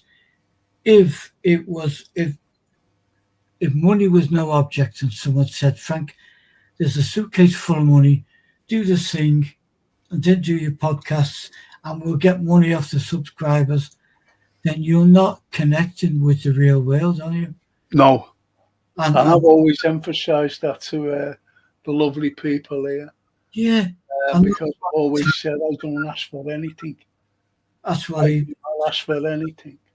No. And the blogs actually said, listen, we can do a super chat. I said, no, I don't want it. I don't want any money off anyone because, you do have podcasts that want money off you and all this. And I don't, I can't abide that. I'm sorry, but I can't abide it because I don't want to take anything away from anybody, No. if you know what I mean. And the And greatest it's, gift it's just for the love of what we do. is to And we share got to share it. share what we've got. You know, if we had a cake the size of West Derby, then everyone would get a piece nearly. You Just know, cut. Yeah. Give everyone a piece of cake. Well, that's what someone said. I think it was the Anfield Road. Listen, I'd like to meet up. But no one's, I think it was only Johan. And I know Toscana. And, so I'd meet up, yeah, Because I'd love to show them something. yeah, I'd love to show them on a little, it's only a little triangle where I say, and I thought, I could show them this, without, you know me mobility the way it is at the moment, and I'd just show them. But what I'd show them would fascinate them. Really would fascinate them.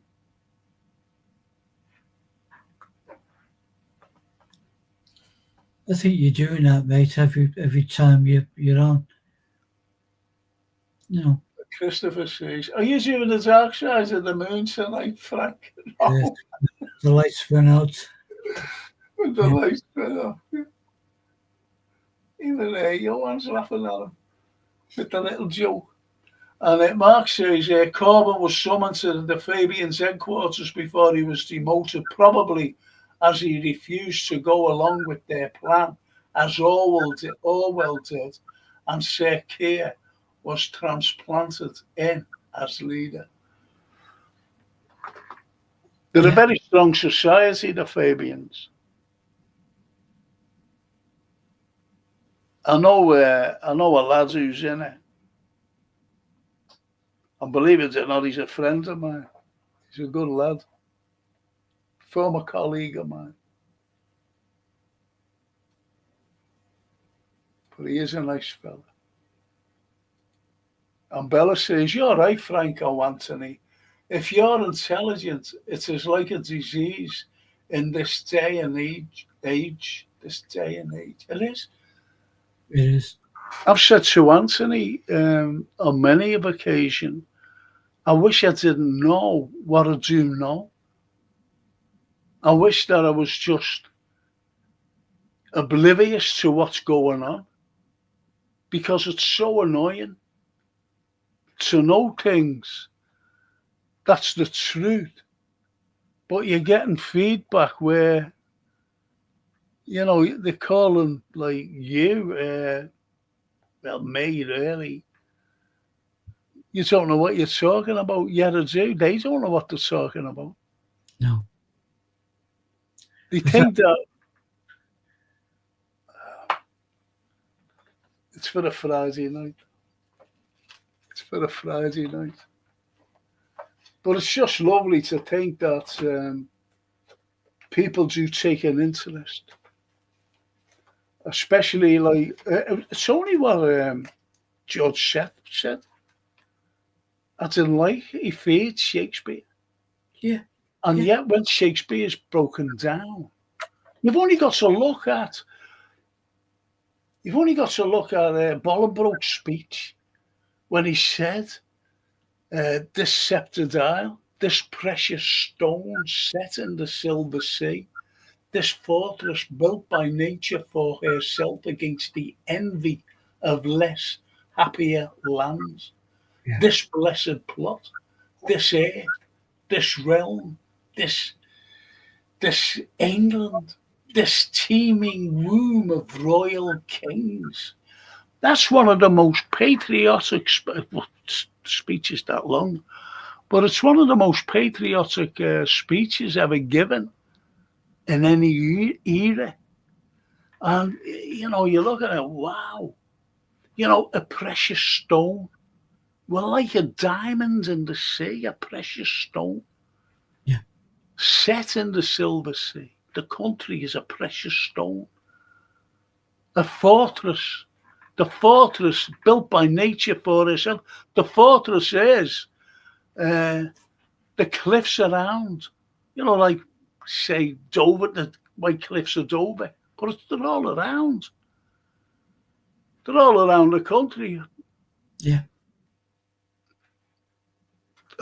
You know, which which is the envy of less happier lands, because we're all supposed to be happy.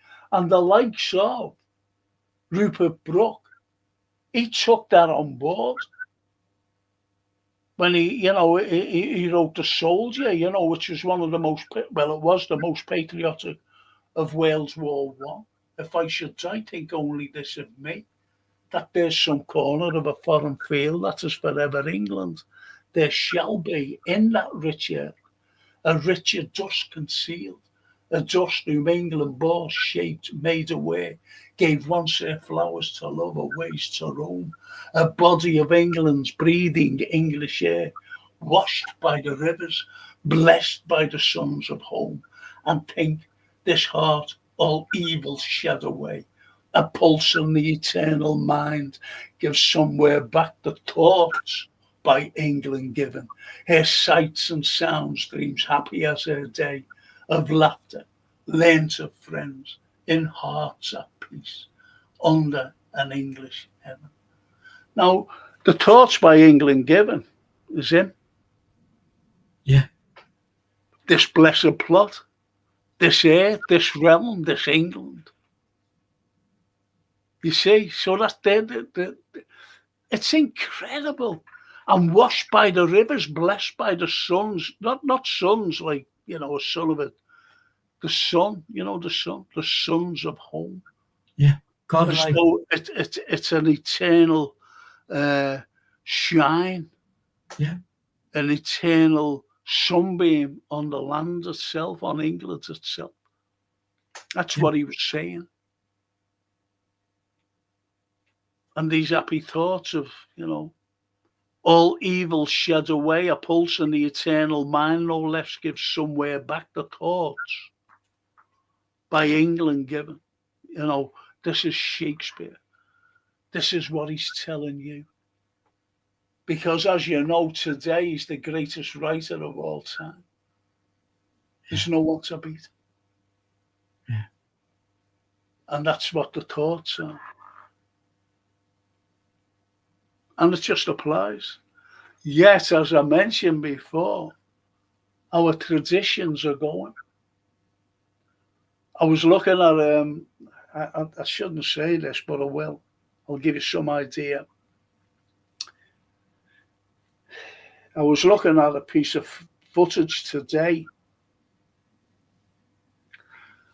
and it was Bournemouth Beach. Nice and sunny, you see people sitting on the beach. But you know what else you're seeing on the beach? I don't know if anyone's seen it, And I was shocked. I went, whoa. And what it was people on prayer mats praying. Like, Yeah. when we were kids, we went over to New Brighton and Seaham. Just went there to play, or up to Southport or Ainsdale or Formby to play on the beach. Yeah. That was the summer. Yeah. And people went on holidays down to the South Pole to go on the beach. But now it's changed. The beach has changed. So they're traditional things changing before our very eyes. And that's all that I'm saying about that.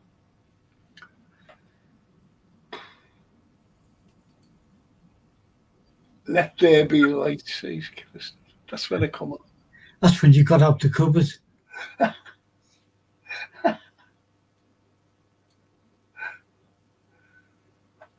Not to yourself, Anthony. We all have art and words within us. says Christopher. And it's true. We do, Christopher, because that's our output to the world. Comes out. I'm sorry. Mick Gonzo says, when I went, I said about reading maketh the man. That Francis Bacon quote is above Kensington Library. Is it? Really? Well, you're not going to believe who built that particular library, Mick. And it was Carnegie, the American. He built a few libraries here in Liverpool, and that was one of them. Wow. So obviously outside, so it must be above the door or something, inscribed.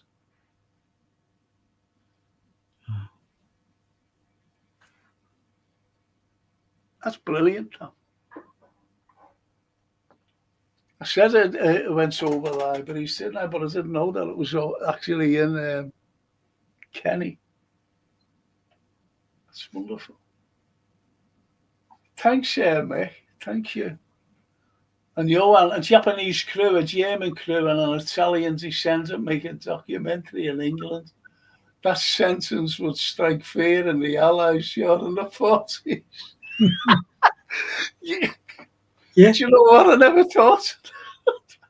Yeah. Churchill would have had you shot. I never thought.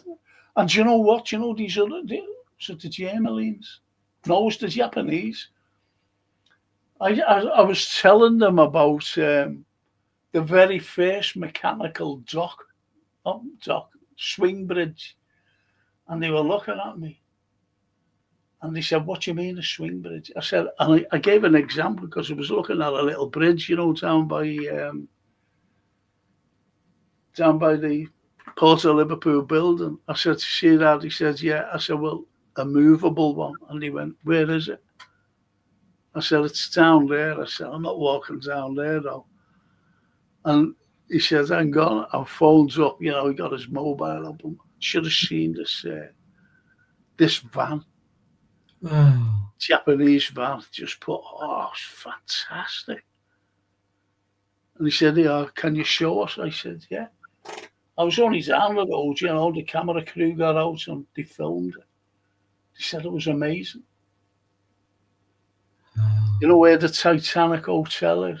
Fantastic, yeah. The bridge. Yeah. It shows you. It's fantastic, yeah. He said, is that the first in the world? I said, yeah. He said, who was the engineer? I said, we've all just filmed, haven't we, down the Albert Dock over there? And he said, yes. I said, the same man who built the Albert Dock, who designed the Albert Dock. And they said he must have been a genius. I said he was.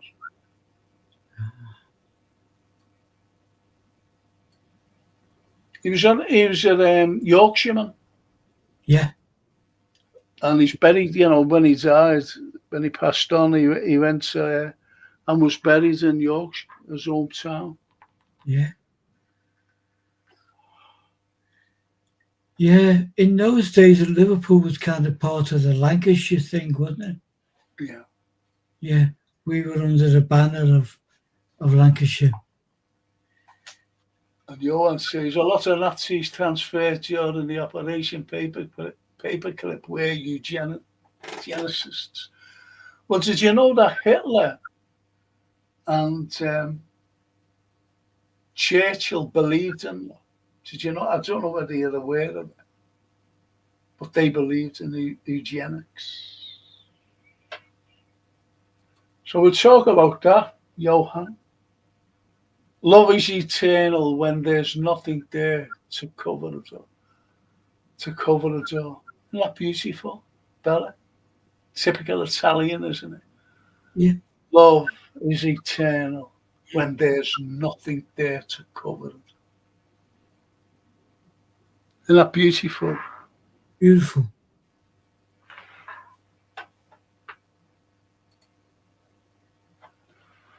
And Johan, well, Your foreshadowing came through, Frank. You're joking. We're losing 2-0 at that. Go away. As soon as you said it, I knew Grimsby was going to be our Plymouth. I never ever forgave Slough for that, to be honest. And I suppose you'll never forgive if it ends up like that, you know. You'll never forgive Amaran. Yeah. Johan, it's half time. We could turn around. Fingers crossed for you. Be worrying. Just think of Newcastle, what they did with Archula and Bournemouth. I know. You know, they came back from 2-0 down. But unfortunately, or fortunately, we won the both games. Anyway, Bella says, Franco, my mum and dad used to sing the song Caruso to each other that inspired me for my life. Seeing the love they had to free. Oh, not lovely. That is absolutely beautiful, Oh, Bella. That's life lesson. whoa. That's like Keats's quote, is it? Yeah. The luxury. There's two luxuries. You Yeah. know, your beauty, your loveliness. At the hour of my death. Oh, to have them both at the same moment.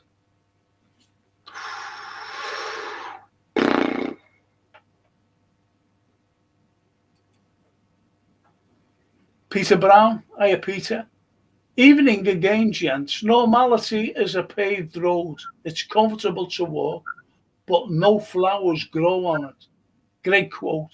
Probably resonates more today than ever before in this polarized country. Yeah. That's a Vincent van Gogh one it said, yeah. Yeah.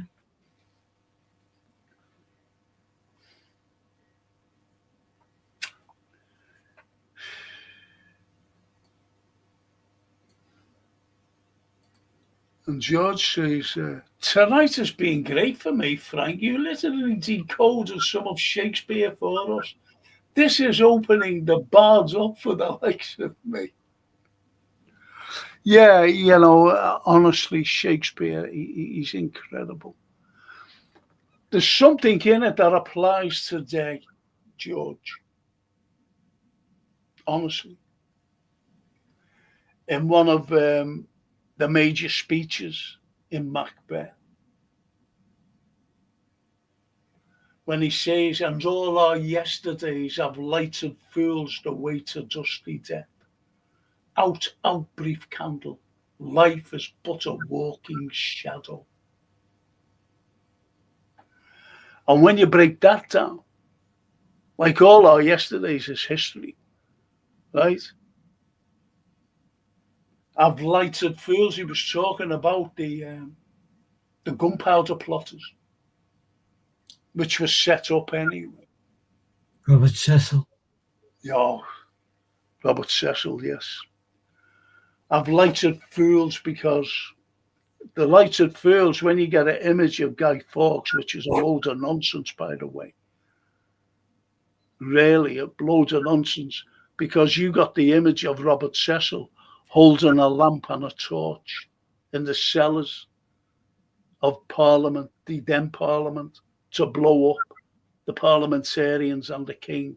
And he's holding them like this, a lamp, the torch, and behind him is gunpowder. That was an image to give people, and it never happened. That image. So lighted fools the way to dusty death.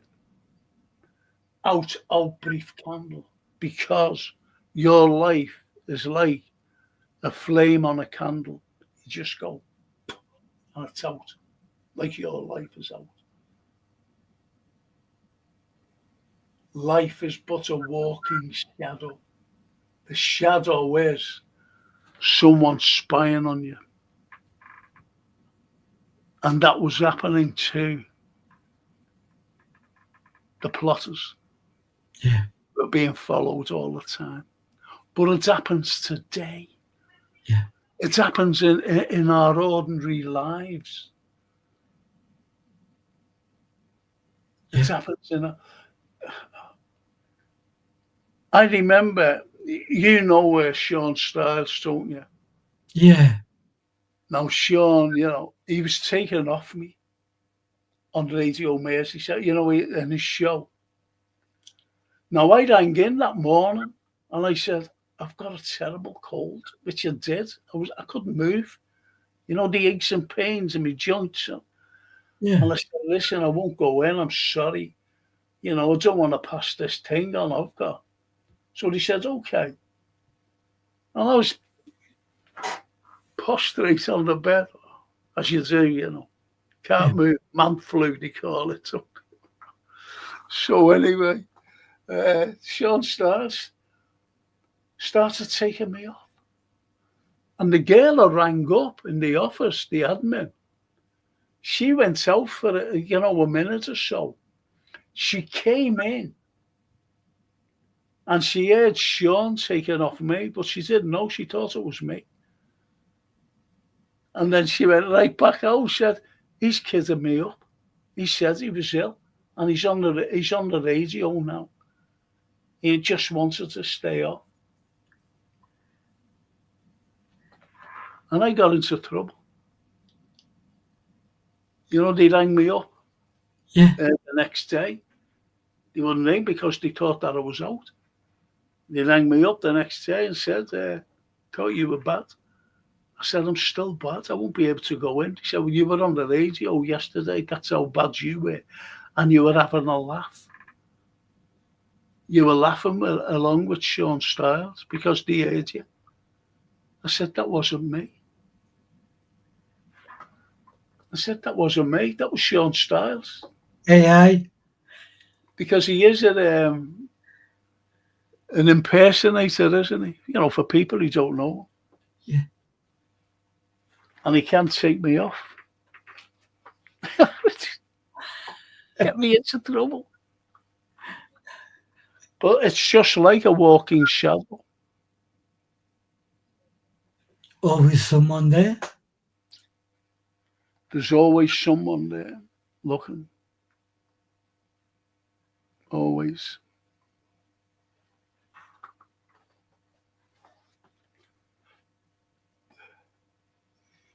I'll go through these, shall we call it tonight. Johan says to Peter Brown, glad to see you again, Peter. It says a brilliant quote, but I'd say it only takes a rose to grow from the concrete to remind us what humanity is about. Wow.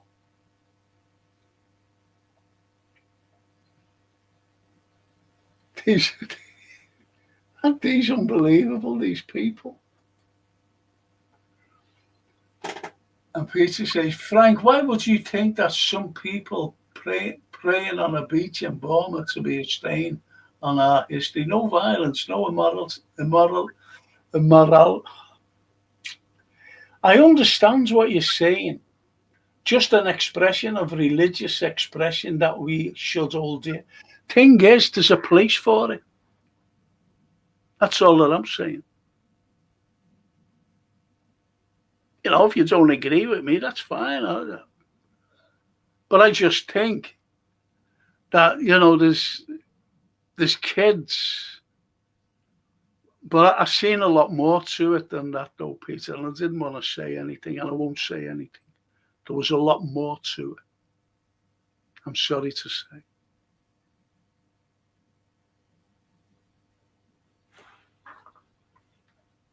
I understand that.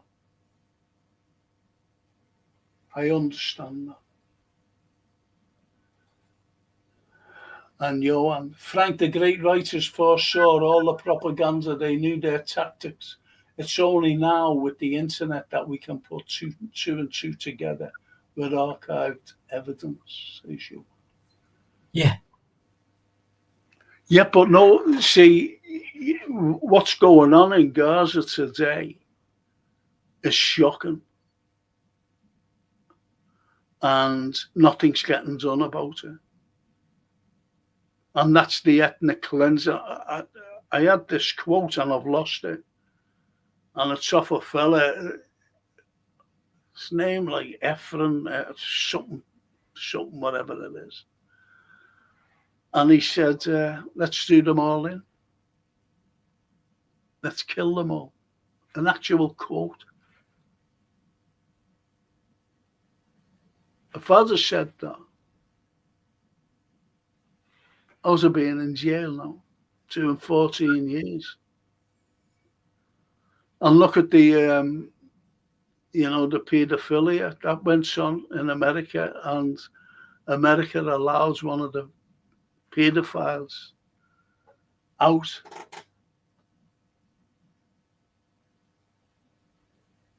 There's something wrong with the world, unfortunately. And George says, "Good night, gentlemen, and thank you both for the inspiration. Thank you for joining us, George. Thank you." And Mick says, "Just having a pint in the crack. Go away. The new owners seem to have done a good job at renovating it and retaining its history and ambience." Oh, that's lovely, that. That is fantastic. The crack. Ye crack.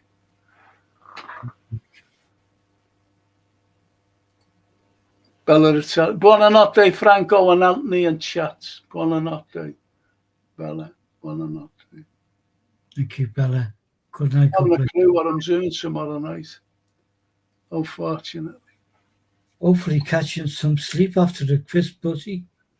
I'm going to have a cup of tea and then I'll fall. Peter Brown, but it's not just on the beach, says Toscana. It's in the middle of the roads, etc.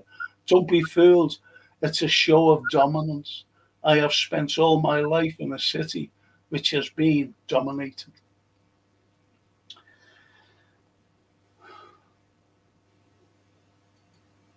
Buonanotte, Bella Italia, says Toscana. Buonanotte, Toscana, says Bella. So what do you think about tonight? But forget it going off. Oh no, that's a couple of minutes. I thought tonight was brilliant. I'm made up that you spoke your poem, which I love, and I know that there's so many people who are struggling to try and do something, and it's that blank paper syndrome. How do you get over that? And do you know what? I wish I had more light in here. I can't have more light because of this in the background, you see. No. And I wish I could read properly. You have to get a little LED bulb. But it's my glasses as well. Yeah. It's my glasses. The proper reading glasses. Pays a lot of money for them. But that's not the point. It's the small print and this. But with the light, you see, I can't see the words properly. I really can't. Yeah, look, it's taking me glasses. I'll put them back on. And Frank, I've lost count of the speech from Zeos. They've all said so much vile crap that my brain even refuses to recount.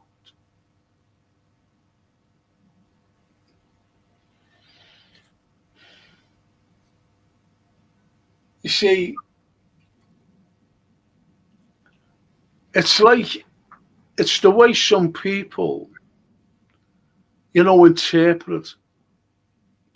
And like I said about, Peter, he just said, I disagree with you. Well, that's fine. There's no problem with that. But when you look at a beach, I grew up on a beach. And never grew up on a beach, if you know what I mean. But we always went over. And went on the beach or whatever. Went to go on holiday, went on a beach, and you don't expect any of that.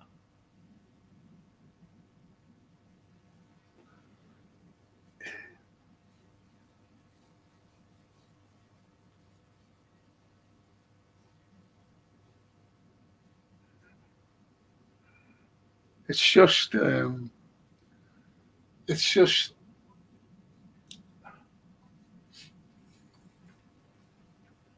very interesting evening. Grazie to you, Franco, Anthony, and everyone. I just sit here and listen and learn, says Toscana.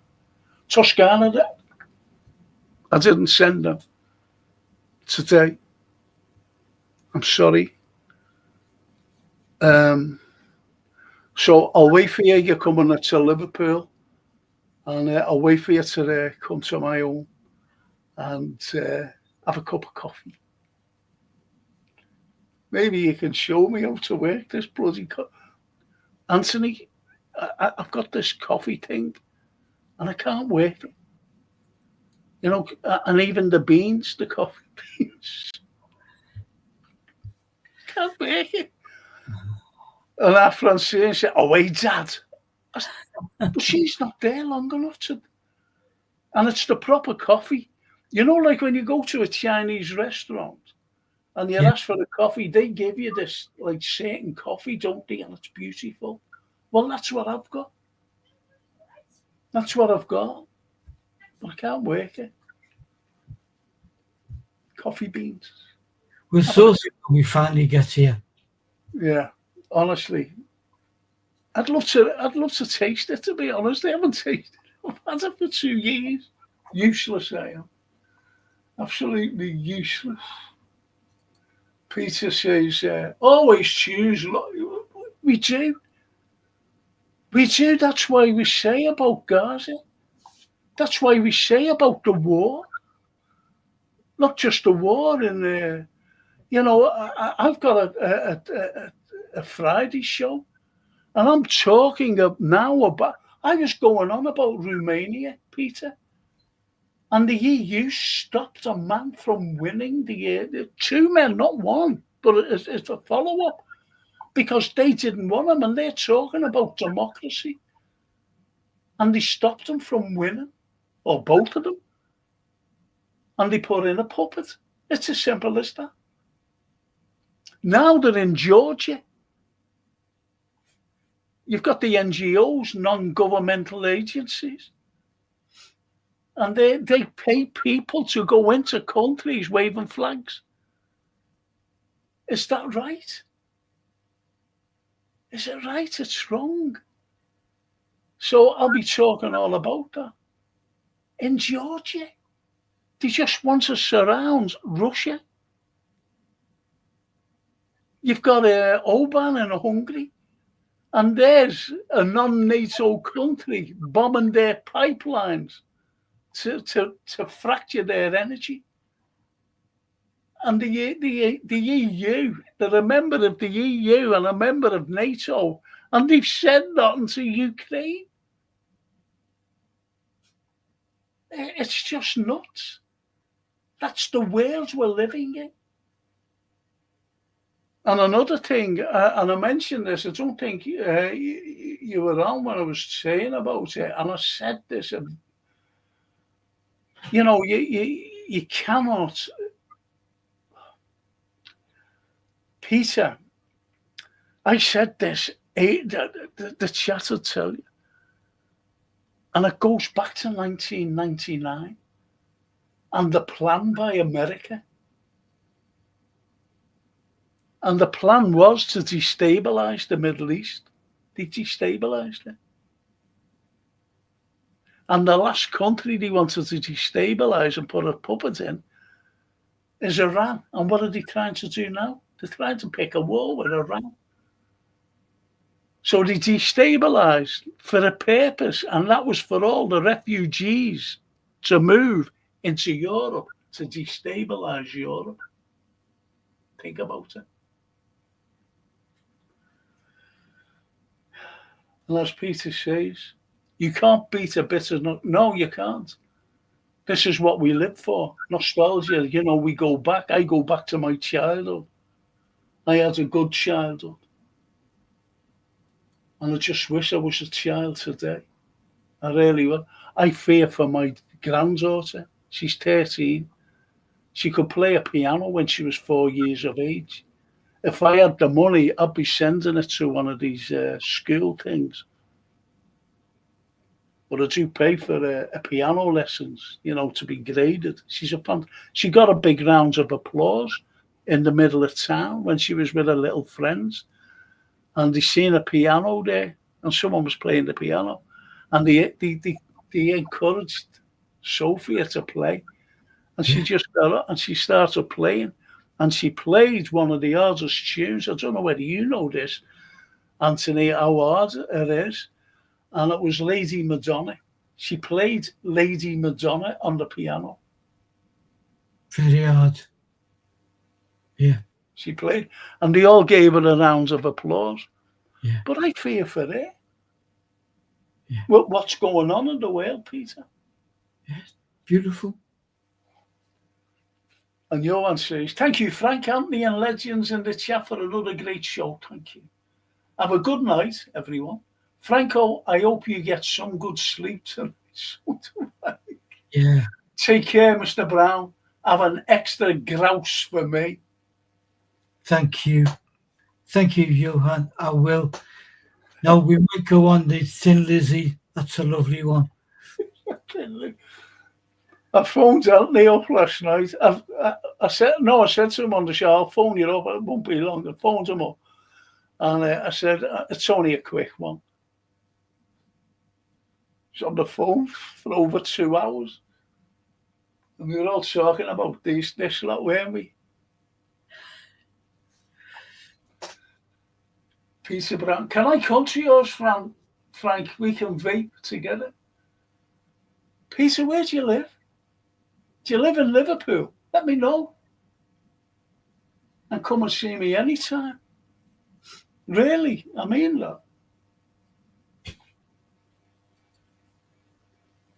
In Toscana, Peter Brown, I find it best to treat people as I find them. It's always worked for me, regardless of colour or creed.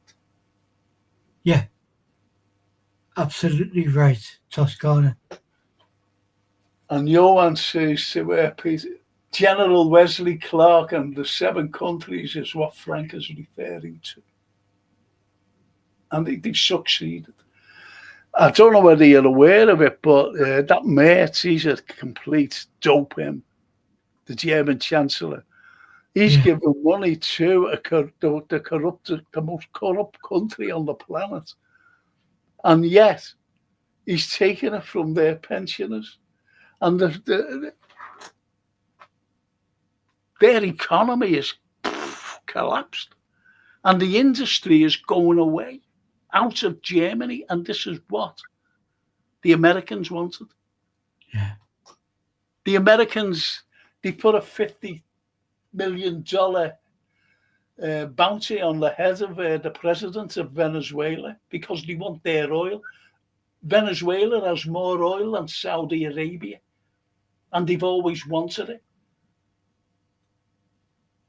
And they've got big battleships out in the Pacific Ocean. But Maduro says, try. And there will be body bags going back to America. That's what he said. It's shocking. It's shocking. And Johan says, Iraq, Syria, Lebanon, Libya, Somalia, Sudan, and Iran. Guess where the conflict is in the Middle East? To Peter. This is what it's. You want to join the thing on a Friday? Yeah. And we talk about things like that, Peter. Did you tune in and listen to? Listen to him when he said, can I come to yours? We can vape together. I said, well, yeah, great. Come anytime. Where do you live? Bristol. Bristol, my friend, family live in Liverpool. Oh, right, okay.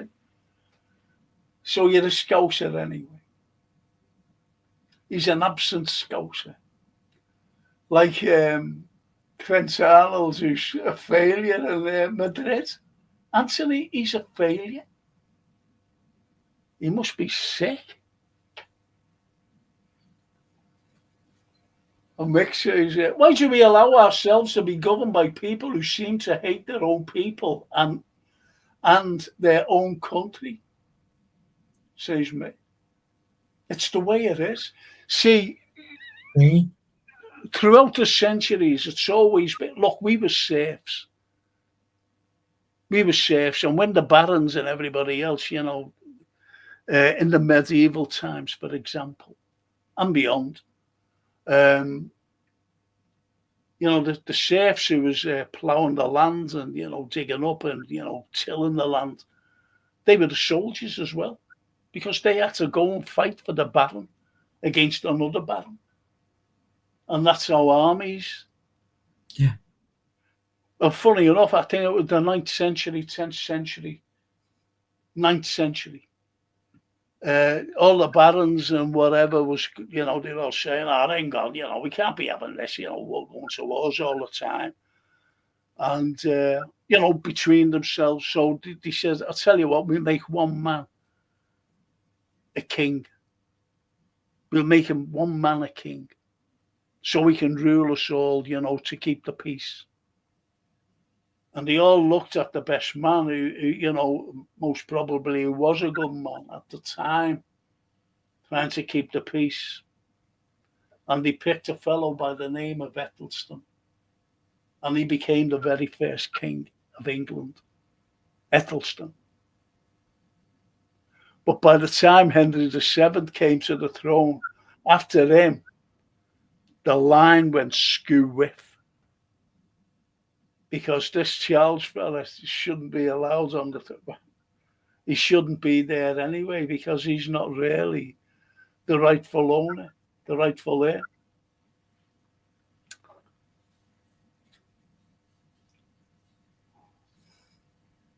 So you're right there, Mick. For years and years, they've always disliked us. You've only got to look at Thatcher and the managed decline of Liverpool. Yeah. She wanted to destroy a union who spoke up for people. The worst job in the world that you can do. And there was no health and safety then. It was down the mine. It was miners.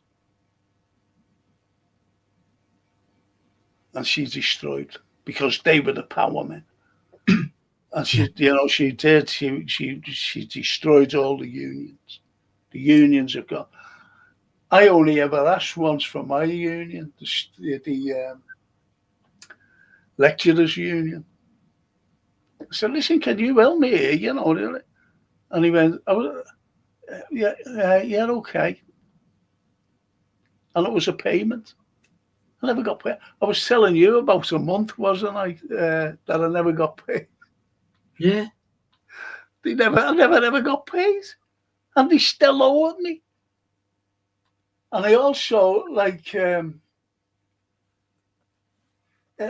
honestly, what has happened, they got hold of me, university, and said, "Frank, could you take these freshers around? We've got coaches." I said, "Yeah, okay." So Frank took them all around to get used to Liverpool and getting off and pay you. And I phoned up weeks after. I said, "When am I getting paid?" And the girl who was, supposed to be sending me money out, check or whatever, putting it in the bank, she went, "I've got to check it, honest to God." She said, "I've got to check here." And she went like that with a piece of paper, She said, "Can you hear it?" I said, "Yeah."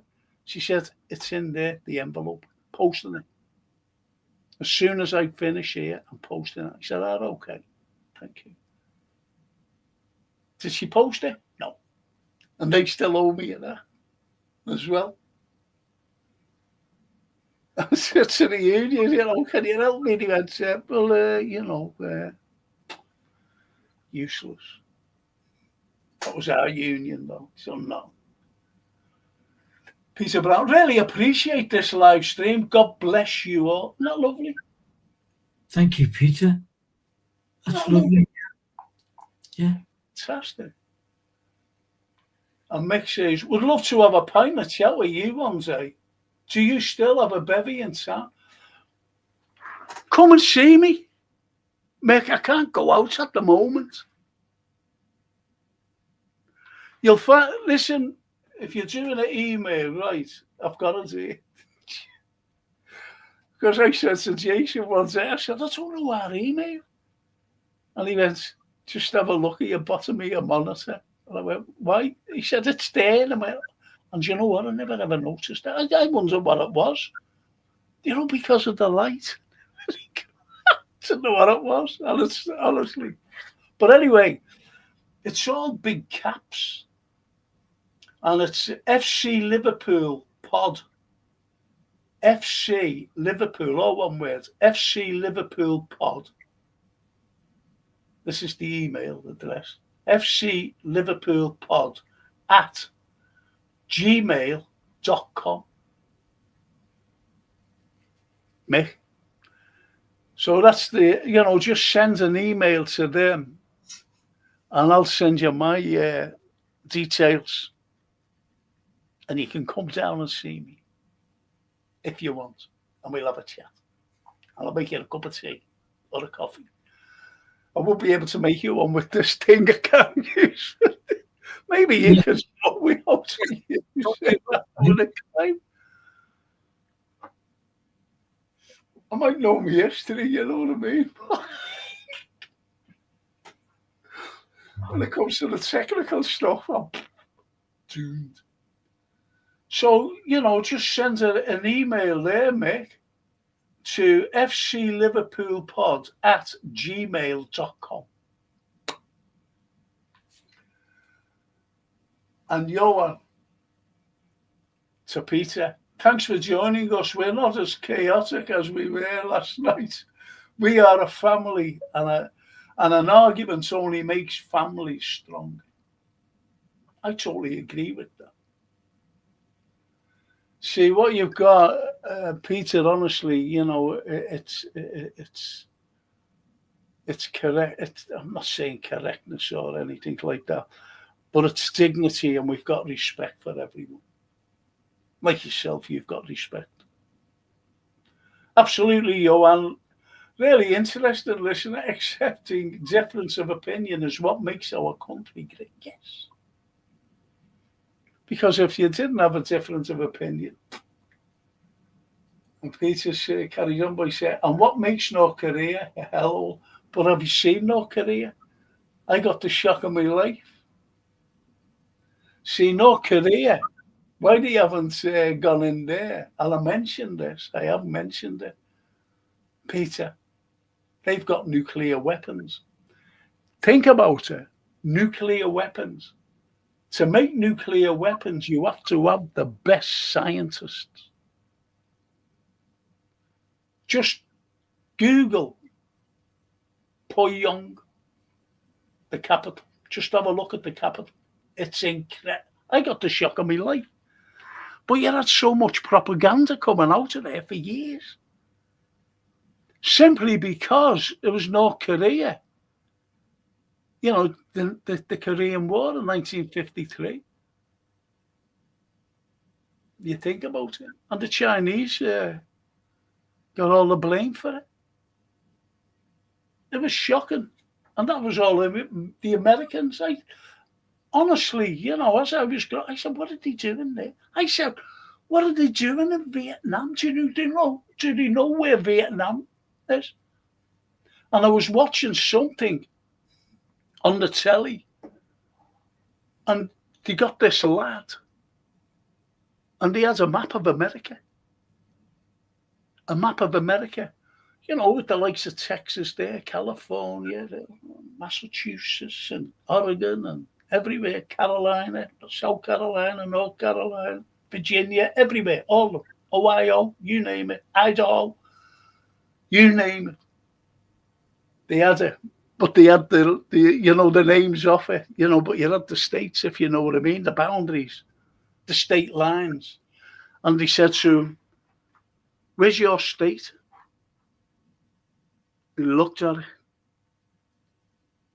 Never had a clue. He came from North America. He came from Boston, Massachusetts, which is up New York way. I think it's Lake Erie, isn't it? Lake Erie they're on.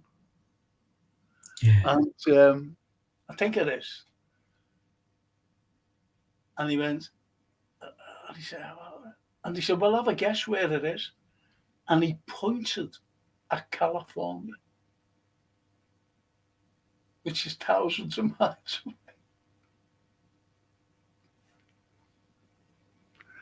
And these young lads going into Iraq, recently going into Iraq, going into Afghanistan. You know, could you imagine them getting, where is it? Where are we going? Especially Vietnam. Ah. And Mick says, sounds, we'll email you. We'll try and sort a coffee with. I'll be made up, you would. Well, that's great, that, Mick. Thank you. Toscana to Johan. And Johan says, Pyongyang is bloody pristine. Honestly, Peter, it's incredible. Honestly.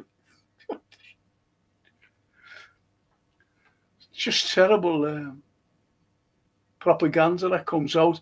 See, look, they're one of the axles of evil. They've done nothing to me. They've done nothing to my country. They've done nothing to anybody. And yet they're the axles of evil. Iran. Watch a film. I watched it today. It was like a series, you know. I think there was about 4 or 5 episodes. And I watched it right through. And I got it on YouTube just for something to do, you know, because of by the week. Gabriel Byrne's in it. Fantastic. And it applies today. And it's a great British, what's it called? State Secret. State Secret. Just search it on YouTube. Get it up, watch it. Fantastic. It applies today, honestly. Made in 2012. Unbelievable. And Johan says, North Korea got a bad rep because they were aligned with the Soviets during the Cold War. Peter's laughing his little head up because he lives in Bristol. And, you know, tell your Bristolians that Liverpool has more Georgian buildings than they have. And tell them also, you know, to ease the pain of telling that Liverpool has more Georgian homes, you know, buildings. Just say, but the crescent that Sir John Wood built in Bristol, that beautiful thing with that beautiful stone, just tell them that Sir John Wood built, he's the architect, and built our town hall of the same stone to ease the pain. Brilliant. It opens its stores in 1754. Tell them. When's the next live stream? Tomorrow. I don't know what I'm talking about. I'll have to get hold of me tomorrow. You doing a football one? I haven't a clue. I don't want to do a football one because we're playing Sunday. And all this thing about Isak, and it's just the same rhetoric. And I don't want to be part of the same rhetoric. Well, then I don't read out newspapers. You know, people have already read them most probably and seen all these pundits, you know, giving the thing about Isak and Guy, whatever his name is, the lad. Well, you need to sleep then. So having a clip, What are you out tomorrow? Tomorrow day? I'm far as I know, I'm just here, pottering here. Oh, okay. Well, I'll give you the ring sometime tomorrow, Yeah, if you don't mind. no, no. Peter Brown says, no, North Korea are clearly less imperialist than other countries, but they treat their own people off. Oh, Peter, honestly,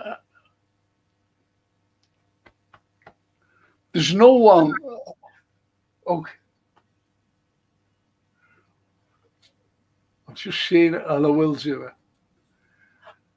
We've equalised. Get in caps. Oh, good stuff. I Told know you. you don't care, but I'm jumping around and being a nuisance to them. Yeah. See No, the Mike Grimsby. well done. See the Well, Mike Grimsby. 2-0 up and you came back. get that grouse out. Get the grouse out. Peter says, I know Liverpool is my favourite city. I get a warm, fuzzy feeling every time I stop off the train at Lime Street. Yeah. Good. I don't know whether to tell him this about what happens in Lime Street. I seen the footage about, a young student girl, sitting on the steps of Lime Street. And someone was made an effort to kidnap her. She was getting dragged. And only for 2 pensioners stopped and called the police. That's never happened in my lifetime. No. And I'm ancient. Peter, I built the pyramids, honestly. Anthony Brown did as well. That's how old I am.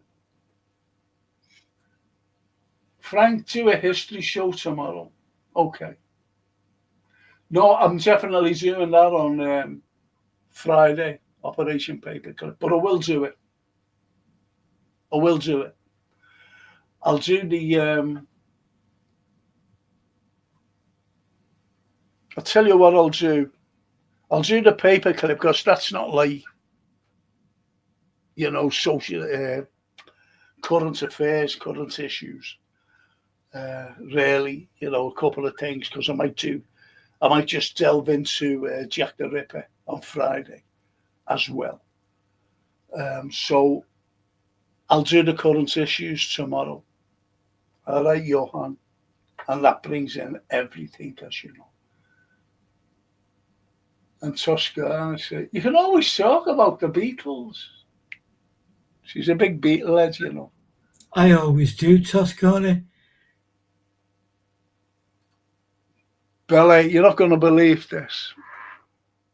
I've been to Pompeii 46 times. Wow. And every time I go to Sorrento, I always make a point of going twice. And my one at the time, she said, are we going to Pompeii? And I went, yeah. She said, okay. And we were on the train, and she said, shall we get a guide? I said, guide? You've got me. And she said, can we get a guide? So I had to pacify her because she, going with me again. So anyway, we get there. We hired this Neapolitan called Giuseppe, and he was great English for me. A great English speaking fella, funny, everything. And we were going down. I used to say to my one, see them holes there, right? That was for the rain going into the road, the pavement. This is the pavement. That's what just like a gutter. I said it was. Yeah. And I was telling her that for years. Anyway, we get to this fountain, and she said, "You're not telling me about this fountain again, are you?" I went, "Yeah, because it's too modern. Why did they put it there?" There was other things as well. So when we had this Giuseppe walking down, I said, "Giuseppe, why are these holes here?" And I was waiting for him to say, "Well, when it rains," and the rain came, and used to go into the road. And he went, "They were there to tie the horses, the reins of the horses there, so they wouldn't get off." And I went, "Oh, whoa, whoa." And she looked at me like, much to say. So anyway, we walked down. I said, gotta get this here. Gotta get this right. And we came to the phone. I said, "Peter," I said, "Giuseppe, the fountain. Why did they build a modern fountain in it?" And he said, "It's 2,000 years old." I got the look again. That's what you call love. We're talking about love. The look. The look of love. And she says, "Sorry, just winding you up. Could talk about it all the time." Peter sat on the pyramid many a time eating a burger cake.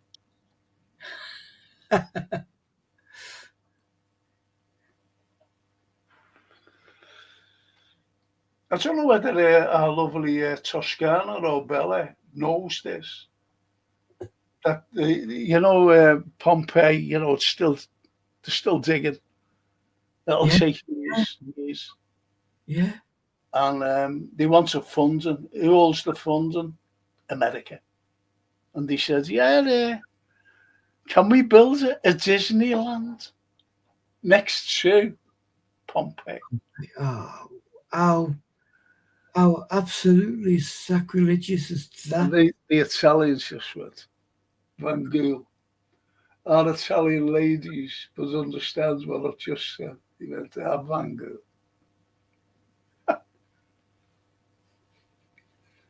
And Toscana. I know, Anthony. It's great when you do. Good shout, Bella, says Toscana. Thanks, Toscana. And Bella says, "Anthony loves talking about the Beatles, Toscana." Knows a hell of a lot, actually. And Simon, "Johan, you should read up about Operation." Oh, come on. I've got cataracts. In my humble opinion, it was even larger in scope. Anyway, have a fun with whatever you're up to. That's a cracker, that. Oh, I can't even pronounce that. It's like Simon. Do you ever remember? I was wanting Liverpool to sign Kvaratskhelia. I couldn't even pronounce, and it still sounds wrong. Kvaratskhelia from Napoli. I wish we had got him though. And Toscana to Bella. My mum and aunt brought me up loving the Fab Four. Tell you what, if you met my granddaughter, she went to the Beatles for the first time, Beatle Week, and she loved it. Loved it. And she was in the Cavern Club, and they made a fuss of her sitting there listening to the bands, especially these Japanese ones. She said they were great. That's great, Toscana. In my household, it was opera, same as my household. My mum and dad used to love singing opera. I used to sing Conte Partivo, with you, Ali. Used to. Can't sing it now. Haven't got the voice. Good night, gents. Take care, says Peter Brown. Good night, Peter. Thank you for joining us. Ozover was the Soviet equivalent. That's what, equivalent to paperclip. Well, I know that the Soviets brought in their scientists, and I do know. And Toscana to Bella. Our house was bonkers. My mum was into the Merseybeat music, and my dad was into Puccini. I was into both. That sounds fantastic to me. That And East Germany was a country back then, so, to Simon. Listen, you wonderful people, thank you for some fantastic comments tonight. yeah, yeah, Fantastic. yeah. I'm not just saying that, by the way. And that's why I try to read everyone out. What do you think of that? The comments tonight, Pete? I think Anthony, I don't know why I'm called Peter. What do you think of the comments? yeah, they've been constant and they've been fantastic. And they do, like we've always said, they do kind of send us in a, turn a corner and we discuss something else. It's brilliant. Love it. And that's the way it is with us, isn't it, really? See me eye there, look. See? Closing. Yeah. See? I've got to get that done. It's shocking, I can feel it going over. Like a little shadow coming down.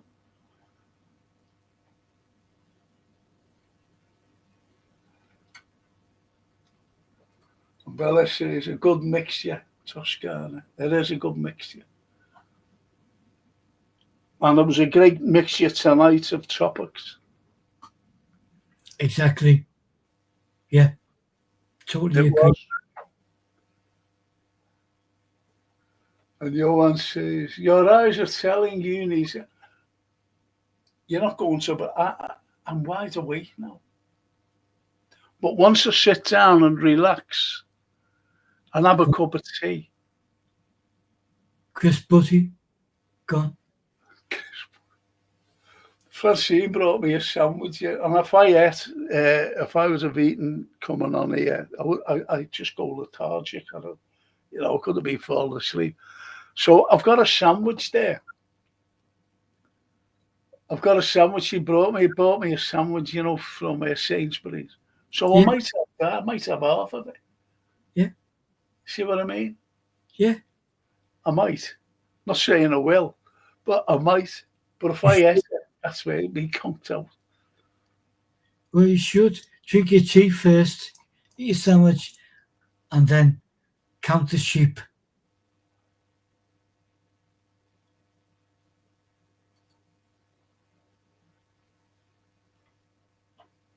Bella. Her eyes closing, Franco, as to say, take me to bed. I want to sleep.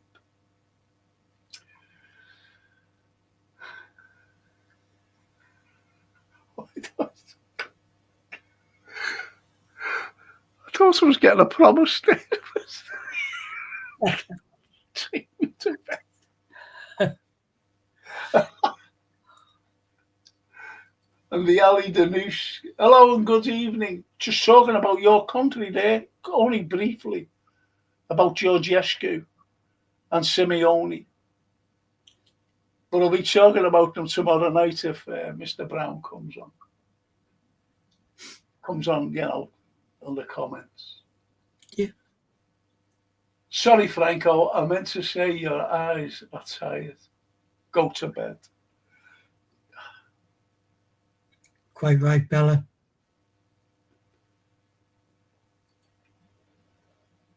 There's a happy bunny. We're winning. Thank you, legends. I'm going to put on an FC Carlyle chat message on my altar.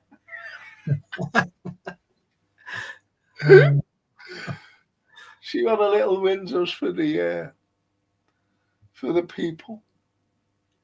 And Mick says, check out Logan Murphy. He's a young lad who played throughout International Beatle Week that has just entered a great voice and a pure talent.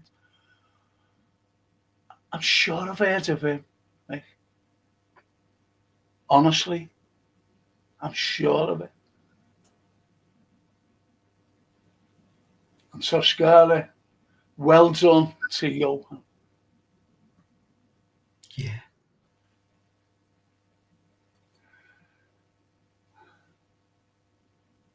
And Toscara says, he's brilliant. You know, that's that, Yeah. that's the lad. Logan.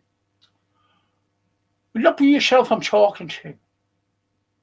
Logan, will that be yourself I'm talking to? This Irish, honest, this Irish, that lovely fella. And every time he bloody see me, he went, hello there, Frank, will that be yourself I'm talking to? Yeah, it says me. That's what I ever said. Will that be yourself I'm talking to? Lovely. Romania is gone. They came up with the taxes every day. We are close to starving for real. EU orders, they say. EU orders to send money to Moldova and Ukraine, our money. Prices like in UK, salaries 500. That's what I'm here. We'll be talking. Try and join us tomorrow, Ollie. Please, try and join us. 7 o'clock start. And we'll be given the current issues, current affairs.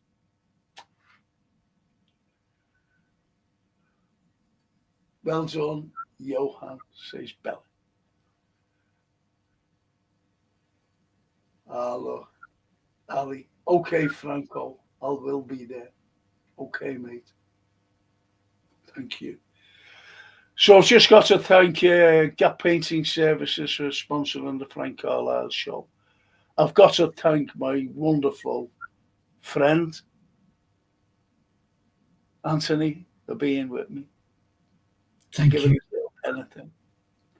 And I'm happy. yeah, he advertises grouse whiskey, the famous grouse whiskey. Him and Johan. So anyway, Anthony, we thanked Jason. We thank Jason. And we thank our lovely, beautiful chat. There you go. And I didn't have to tell you, they were the most important people. Yeah, absolute. That chat.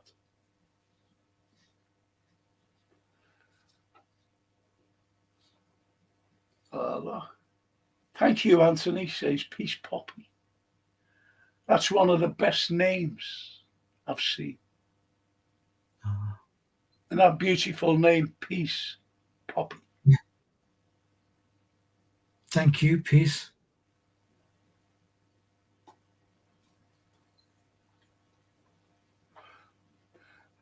Johan. Thank you, legends. Franco's chat is the only one we stay for the encore. Thank you, Johan. So what you can do is go and watch, enjoy Match of the Day. Peace, Poppy. Thank you, Frank. No, it is. It's a beautiful name. It's a dove name, a white dove name. Yeah, yeah. In Flanders fields, the poppies blow between the crosses row upon row to mark our place. And in the sky, the lark still bravely singing amid the guns below. The poppy. The poppy. And on that note, Anthony, Yes, I'll give you the bell tomorrow, and I'll hopefully we'll see all these tomorrow night. Thank you, people. And as our Italian friends would say, ci vediamo a domani sera. A domani. Ciao, Bella.